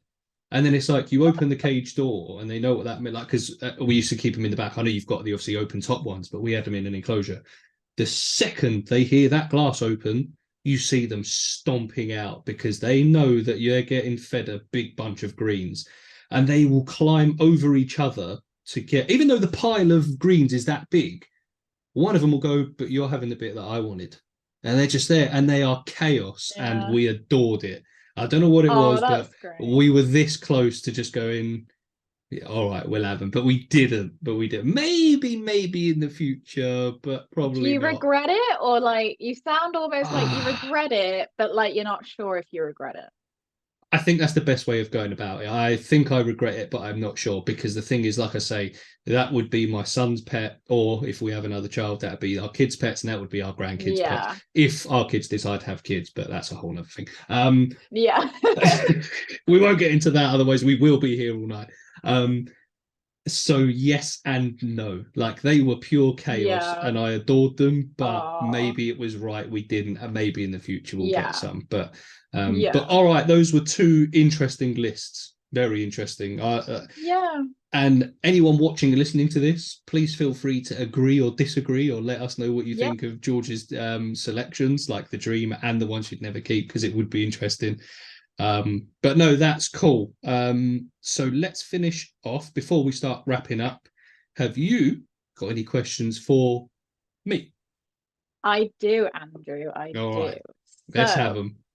what are your rough future reptile plans? Blimey. Those have been all over the place recently. So here's the Okay. thing. I've got a reptile room at the minute. Hmm. I mean, I sort of have 2.5 reptile rooms. So we won't go into that. And what we were going to do, Wow, I know that is the how I've dream. got away with that is beyond me. What we were going to do, we were going to move home. We wanted a house nearer some better schools for the boy. But again, long story. I was going to get the garage. I was given the green light by the missus. You can have the whole garage to yourself as a reptile room, Wow. as whatever you want to do with it, it's all yours.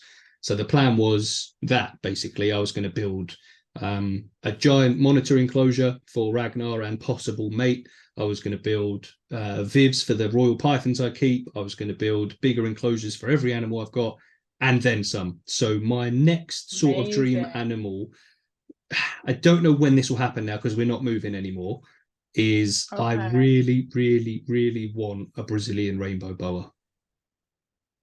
I really, really Yes. want a Brazilian rainbow boa. Like if it was, so that's what I'd go for next as a snake. If it was the next lizard, it would either be, oh, I love frilled dragons.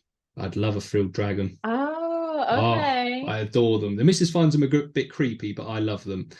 Um, All I but can think of is Jurassic Park. Like that's all I can. mhm, And also, I'm not like a massive fan of frilled dragons. I think they're cool, but yeah, I've made like a little list on TikTok about yeah, yeah, animals I'm not really a fan. Yeah, they'd be one, yeah. but But they're cool.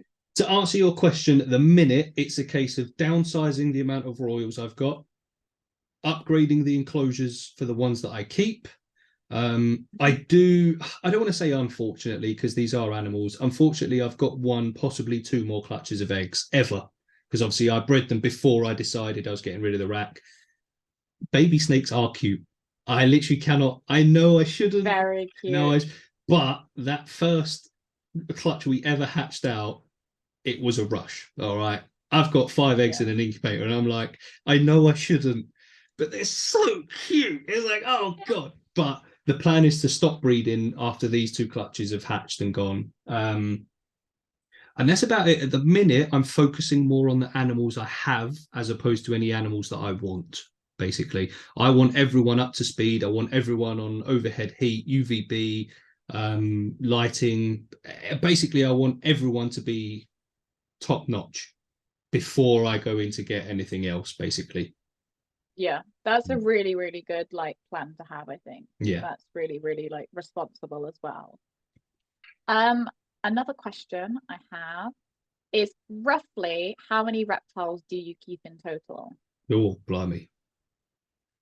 Uh, Off the top of my head, I think it's about 30 at the minute. Wow. Okay. Now, here's the funny thing. You yourself, you have 2 reptiles. Yeah. I do. So for you, you'd look at that and you'd go, Jesus Christ, 30 reptiles. But there's Kind of. kind of, I mean, I know you know enough about the reptile hobby that you know some people who go, yeah, I've got about 167 reptiles and things like Yeah, that. that's when I go, Jesus Christ. Yes. Because it's like when I say to people that don't keep reptiles, I've got 30 odd reptiles, they go, your energy bill must be disgusting. Your food bills, your this, Yeah. your that. And I go, it's not too bad. The snakes only eat maybe once a week, every 10 days, blah, blah, blah. The lights are on thermostats, the heating's on this and that, and blah, blah. By that point, they've usually gone, don't care, didn't ask. But I'm Yeah. sorry. You know what I Yeah. mean? But Yeah. I so, know yeah, that so face. yeah, it's like they tried saying a simple thing, and then I go, like me and you have basically done all night, where we've gone into rabbit holes and dug deep and carried on talking. Yeah. And luckily, we don't mind. Whereas people who aren't into it, just in their heads, you know, they're going, I don't care. I didn't ask. I was just No, saying. But literally. Like you're uh, doing too much. mm, Calm yourself. yeah, Literally. literally. And then Either that eventually, or I met with gross. Like yeah, that's yeah, literally it. yeah. But yeah, so I'm at about 30 at the minute. Like I say, that is going to go down at the minute. But all in good time. Nice. Mm. Amazing. I just have a quick question off the top of my head. This isn't on my list, but No, you're right. just thinking, are you interested in inverts or amphibians or any other thing that isn't necessarily reptiles? I know you said fish, but I Mhm. mean more like the inverts because I'm not too clued in on fish, but it sounds like you keep fish amazingly. To be fair, fish keeping is where my animal keeping started, really. And it's Oh always wow. kept, yeah, it's always had a little like sort of special place in my heart. I love keeping fish. Not my current fish tank, that's done nothing but stress me out.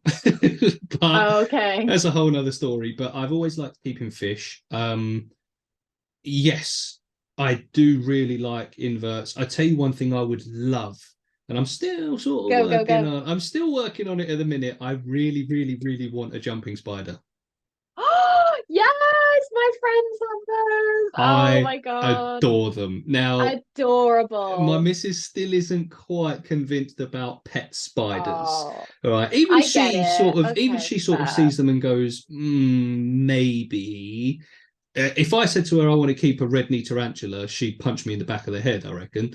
Um, Is that where she draws the line? Like, yes. Yeah. yeah, Yeah. fair So enough. things like that. But a There's always jumping a spider, line there with is a line. partners. I mean, luckily, I thought the line was reptiles in general. Luckily, it's not, as you can see. Would I keep 30 inverts plus. 30 plus? Would I keep inverts? Yes. Would I keep amphibians? Yes. Yay. But weirdly, do you know what I mean? It's one of those that I've never really, apart from mossy frogs, actually, I'll give you that. We had them in the shop once, and I did look Did at them. you? We did, and I looked at them and I went, "That's cool as shit. I want all of them." Mm. Do you have connections as to where I could get some?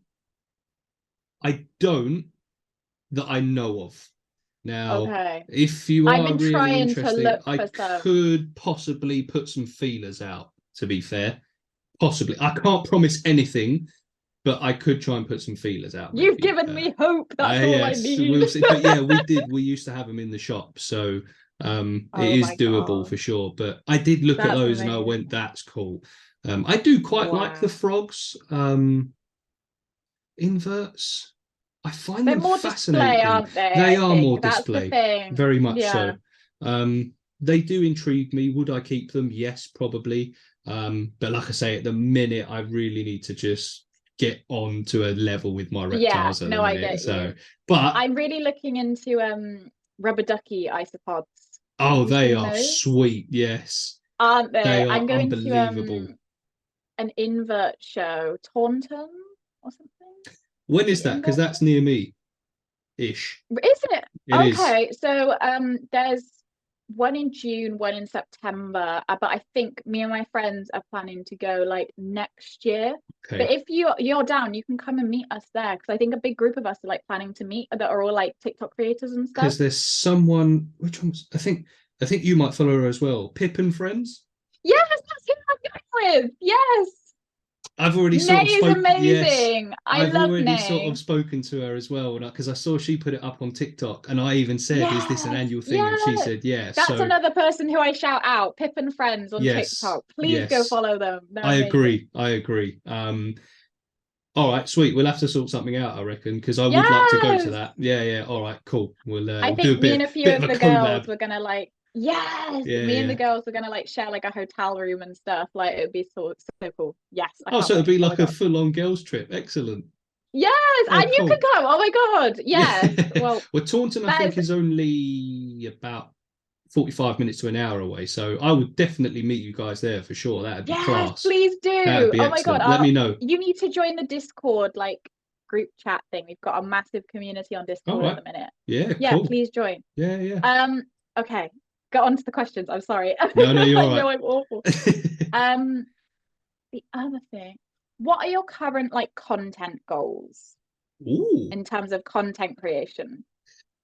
I'll be honest with you. The one that has come up recently is just finding myself and what really is me online.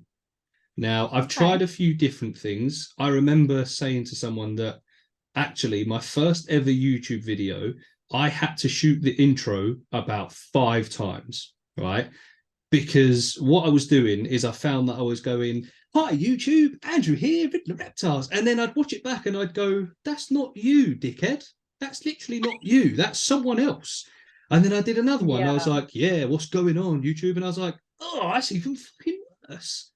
So in the end, I just went, just be yourself. Just stop it. Just be who just so every intro now, I'm like, what's going on, everyone? Andrew Riddler Reptiles. In today's one, blah, blah, blah. But then with that being said, there's also, it's a little bit more difficult because the majority of my videos are by myself, filming myself. It's on a tripod, so it's hard for me to bounce off of people. Like this has been superb because we've been able to bounce off of each other. But when you're filming, I agree. But when you're filming by yourself and then you have to play it back, it's almost like, was I too much? Was I not enough? Was that me? But I think I've started finding that my own personality is starting to come through a bit more. So, because the problem is, I've spoken to people about this before. If you put on a social media face, you cannot keep that up forever. You're going to get to the point where you're not going to be sure which is your real face, and it's just going to burn you out. You're going to lose yourself. So it's all about staying authentic to who you are. And that's currently what I'm trying to do. And apparently it's starting to come through a bit better. So that's good. But I like the idea of majority is entertainment, not clickbait. I got bitten by a snake entertainment. And also I'd like to say some education as well. It's weird because I don't hold myself to a massive standard. I almost feel like a hypocrite because I've got a snake rack. I'm almost like, who am I to give advice? And I'm like, there's so many other creators, giving advice that who am I to say how to keep something when there's probably people out there doing better than me. But I shouldn't really think like that because some people might not watch other creators and they might prefer to hear it from me. So I'm currently just trying to find a balance, really. I think you've got to definitely be self-aware in that sense, like, and disclose, about, what you do versus what you actually endorse, and what you recommend to people. But I think, that's part of that growth mindset is, you can absolutely promote the correct education and advice and husbandry. And I think you're knowledgeable enough that though you may still be providing upgrades and slowly, that's the point of it, is that you are providing those upgrades. Now you can educate based on your past mistakes, and that's a really good starting point as well. I think you can learn a lot from mistakes. Not that your whole thing is filled with mistakes. You're much more than that. And I think you have every right, if not more right, to absolutely delve into that sort of educational side.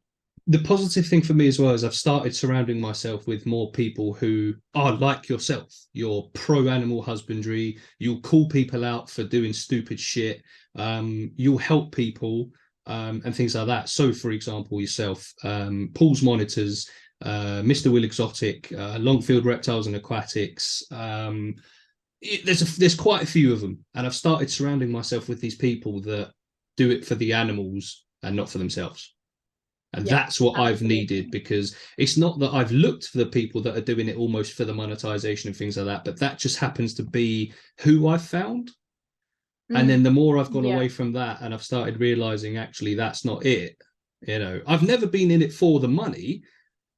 No. I'm not making any money, so how can I be? Do you know what I mean? I'm not making a penny at the minute. It's really hard to make money in the reptile industry, I think. But the more I've started surrounding myself with people like that, the better it started becoming, because I'm starting to see more and understand more and realize there's more to it. So that's the good thing about it. So it is about who you surround yourself with as well, for sure. 100%.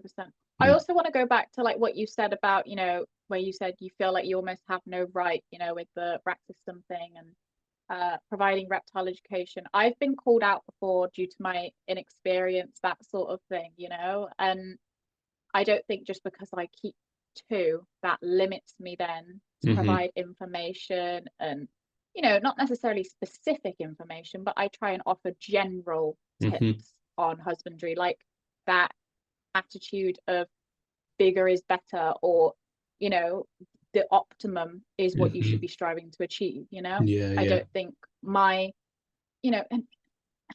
though I only have two, that's literally only because of like my schedule and my Mm-hmm. lifestyle. Like I could have a whole reptile room filled if I wanted to. Yeah. But I just don't have the time, you know. That doesn't mean that I'm inexperienced Mm-hmm. or, you know, have no right to educate people.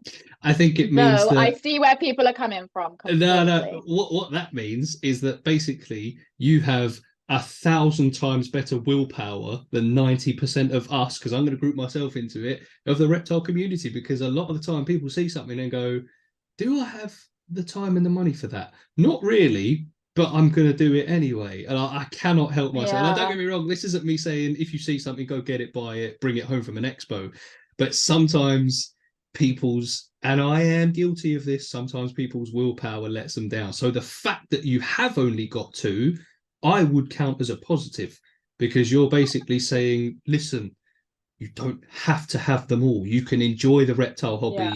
with this small amount, because you don't need to Exactly. fill a room. And you know what? I give more credit to you than anything else, because Oh, I thank you, genuinely, no, I Andrew. genuinely like, because like I say, it's so easy to go, I like that reptile, I'm going to take it home today. Yeah, and I've been offered like, because I'm friends with a lot of like people that own like reptile shops. Like, you know, when I first met you, I just latch onto them and I'm like, hi, can we be friends? And I've gotten discounts off of like big, you know, reptile, you know, like Leachianus geckos. Someone's offering me a massive discount for them. Oh Like, God. and me to like tell them, I haven't got the time right now. Please take that away because I will grab it and take it home. Yeah, more credit to Like you. Yeah, it's yeah. really hard. And also Yeah. having my partner who is a little bit more wary towards reptiles has been helpful. Okay. But it's also at the same time I'm quite resentful because I'm like, please let me have more. We It's can almost do like, it. luckily for you, he's not an enabler, because otherwise you, Yes, yeah. I would have had probably easily 10 by now Mm-hmm. if he was an enabler, but Mm-hmm. thankfully he's the responsible one Yeah. and I just have to, yeah. Yeah. Be Excellent. satisfied with and appreciate with what I have. Excellent. Yeah, that's cool. But I literally I would not, you know, dream of anything different. As much as I Mm, have those dream reptiles, I like to provide the absolute best for like of the current ones course. I have. Yeah, of course. Yeah. Okay. And then so I recently watched your addressing or not necessarily addressing, like reacting to hate comments video on your YouTube. Yeah, I was just having a quick, you know, little nose at all of your content. yeah. And you are really, really good at seeing a hate comment and sort of just moving past it, you know, not necessarily taking it to heart. I Hmm. just wondered if you had any advice for me as someone who is an overthinker, who in their profession literally has to take on board advice, whether I think it's unfair or not, Hmm.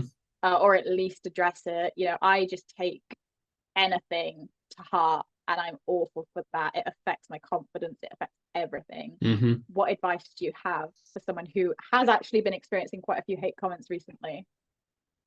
See, this is a really difficult one, because I don't think it's something you can just switch off. No. The thing is, the only thing that I always remember is that all it is people behind screens. Now, I know that doesn't sound like much in the way of advice, but at the same time, I look at it and I go, why should I care what you have to say to me? At what Mm. point do I look at your comment, some randomer online called username 3590? Why should I look at your comment and let it affect me and my life? Do you know what I mean? Like I say, like I Kind said of, earlier on, yeah.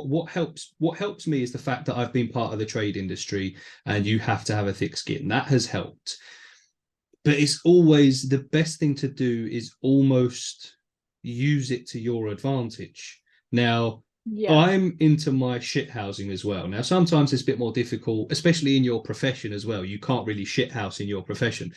But No. online, for example, if someone calls you out on something and says, I don't know, just sends you some hateful comments, I just wind them up more. And I will literally, someone will say, this is disgusting. This is awful content. I hope no one sees it. And I will reply saying, thank you for your comment. Every comment and view helps boost me in the algorithm. So I'd just like to thank you for your comment. Now, they'll do one of two that's things. a great response. It does one of two things. They either ignore it, which means you never have to deal with that idiot again, or they get so pissed off that they answer again and they go, you're sad. If that's what your life is and you just want to be getting comments and boosting the algorithm, I feel sorry for you. You're disgusting. You're awful. I then look at that and I go, thank you for this comment as well. It seems you're a big fan. And it just right now, I don't know if that's me being petty, but at the same time, it just, all it does is wind them up more. But it does sort of help me, because the more comments I get, the more it boosts me in the algorithm. It's as simple as that. Views the video again if they come back to it as well. And the problem is, and the thing is, I think with both TikTok and Instagram Reels, whilst they're typing, that video is playing in the background. It doesn't pause. It carries on. So if they're there writing a paragraph about what a shitty human being I am, they've watched that video 10 to 20 times. So the best thing to do is to say, thank you, thank you for your time. I appreciate you watching my video, and just things like that. So that's what I do. What advice can I offer? All you need to do is just remember that these are just internet warriors. And it's literally a case of they are just words. That's all it is. They're just words. That's all it is. Like that's the only thing I can tell you. It's not going to change your life. I've had some disgusting comments. Vile. You mentioned about the I'm talking vile. Now, that will upset people. If people haven't got a thick skin, if they get comments like I've had in the past, it will upset people. But for me, I genuinely look at that comment and I go, I could not give a shit what you think about me. I do not care. I honestly, because my missus sometimes sees the comments and she gets upset for me and I go, why? I said, all I have to do is put my phone down or wind them up again.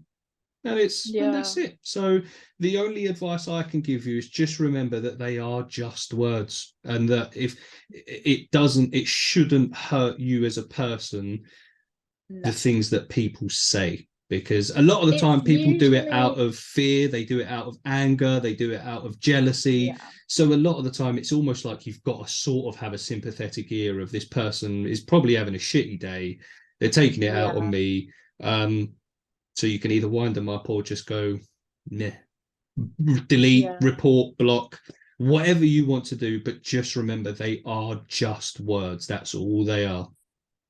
Yeah. The ones I've had that are like those ones that you can just brush away, it tends to be on my like big creator, I don't support this creator, here's why videos. And it'll just be things like where they're a little bit defensive and it's like, I hate your content. Those ones I can brush away. Those ones I can agree with you, and I can be like, yeah, I can just delete that, block you, bye. Like that doesn't then linger in my head. It's the ones where I get like, I've also had, oh my God, just going back to the ones that I could just throw away and just laugh at. I had someone tell me, go make me a sandwich on my why I don't support Brian Barczyk video or something like that. I was like, oh my God, what you mean? That is the oldest insult ever. That was so funny. Yeah. But I just laughed and I was like, people really do really like Brian. Like they are hardcore supporters. And I get it. He pumps out content. But anyway, the ones that like affect me are the ones where they sort of provide like, it's not necessarily worded in the right way, but it's almost constructive criticism, like things I could take on board, like, oh, you're inexperienced, or what's one that I've had? Oh, I feel sorry for those animals or something like that because of the recent drama that I've been in. And it's like where there's clear misinformation that they've not quite understood me and like what I do, and it's very evident almost in their comments. And those are the ones that really get to me, because actually I would be on the same page with them if they had just taken the time to look into a situation a bit more, I think with that one, a lot of that comes down to your own self-confidence. Because if someone says to you, I feel sorry for your animals because you don't keep them right, all you have to, this sounds like I'm trying to make it sound so simple, but in a way, all you have to do is know for a fact that you are giving those animals everything you can and the best lives they can receive. Because the second you think that of yourself, and someone says, I feel sorry for your animals, at that point in your mind, you go, well, I don't, because they're absolutely fine. Have a nice day. Do you know what I mean? So that one, I think, starts with yourself and your confidence as a person. Because the thing is, the internet takes no prisoners. That's the problem. It really does not take any prisoners. So I think before you start maybe doing the things like I do of winding people up, it's good to make sure that you feel confident in yourself before doing so, you know, because like I say, I've had people tear me to the ground for the way I keep animals, and now obviously sort of rightly so in a rack, but at the same time there's a way of doing it. Yes, absolutely. There is definitely a way. I know what I'm doing. I know how I'm doing it. I know that I'm trying to give them the best life I can. So because I know that, when people send for me, I just go, haha, don't care. I'll get on with my life. At the end of the day, I know I'm trying to make it sound simple, and this isn't me trying to say I'm a big man, I'm hard as nails, no one can. But at the end of the day, it is just a case of you just have to have that confidence in yourself and be able to look at that. And like I say, either brush it off or wind them up back. Because if they say, I feel sorry for your animals, you're an awful content creator, a response to that could be, well, you clearly like me enough to comment on my video, so thank you. I promise you, you will get some reactions from that, and I will be here for it. But yeah, so I'll update you. Yeah, definitely. How both approaches go. Like, obviously, it depends, because the thing is, if you do that, it could draw them in and they could start getting nasty. So obviously, what you don't want to do is do that and not be ready for some full-out attacks. But so the best advice is just gain the confidence in yourself first, and just sort of know that they are only words. Was that the final question for me, was it? Yes, I believe so. Yeah. Excellent. All right. Well, it's time we finally wrap this up. We have had to, so for those of you who don't know, this was recorded on Zoom. I don't pay for Zoom, meaning I only get a certain amount of time that we can record, and we have had to come and go 4 times. So yeah, this has been an interesting one. So I tell you what, I'm surprised I'm not sat here now and it's popped up saying you're running out of time again. It's felt like that. It has literally disappeared. So George, all I can say is I really appreciate your time. Thank you for coming on.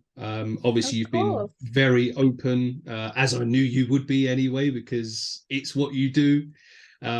So I do appreciate it.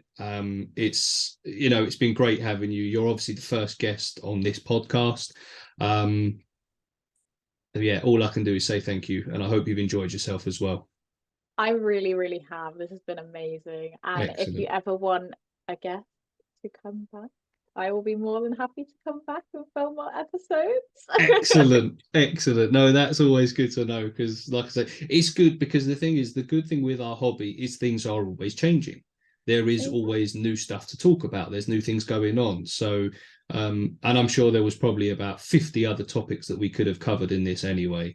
I'm surprised we almost didn't. At one point, we got into pugs and French bulldogs. Christ. I know. Honestly, I don't even know how we did it. I think that was my fault. No, that's all right. But no, but thank you for coming on. It's really been appreciated. And I hope everyone who is watching or listening has enjoyed it as well. Feel free, anyone in the comments, to leave either of us any comments, questions, anything like that, and we can come back to you. Like I said before, all of George's details and obviously links and things like that are going to be linked below. But just a quick one, what social media websites are you active on as such? Mostly TikTok and Instagram, at ReptilianMentality. Excellent. All right, no worries. So that's I do highly recommend you go and follow George. Really good content. It's funny because I think you've got quite a good balance of educational and entertainment. You know, Yes. like I'm Yeah. not gonna lie, you've got some sassy ones on there. Like there's times Oh it's like, yeah. and it's Oh a yeah. good laugh. But then there's other times you're like, here's my advice for this and that. So it's good. It's a Yes. good mix. I think you've got quite a good balance, to be fair. So credit to you. Yeah. But unless you've got any more comments or anything. No, just thank you so much for having me and inviting me as like your first guest. That's An amazing. absolute I hope this pleasure. starts like the beginning of an amazing series for you. And like I say, please invite me back anytime. I I'd be will. more than welcome. I I'd be more will. than not more than welcome, more than No, ready to you join. would be more than welcome to Oh, come thank back you. for Sorry. sure. No, you're all right. But no, excellent. But yeah, like I say, thank you for coming on, and everyone who, if you've made it this far, fair play to you because we've rambled a lot. I'd like to think it's entertaining and hopefully educational Hopefully. ramblings. But yeah, no, thank you to everyone for all your support, all the comments. Everything goes a very long way. It does mean a lot. And here's to all of us, hopefully creating a better reptile community and hobby for everyone. Woo! George? To the ethical reptile community. Absolutely. It's been a pleasure. I'm going to stop recording now. And yeah, I'll catch up with you soon. Thank you very much. Thank you. Bye. Take it easy.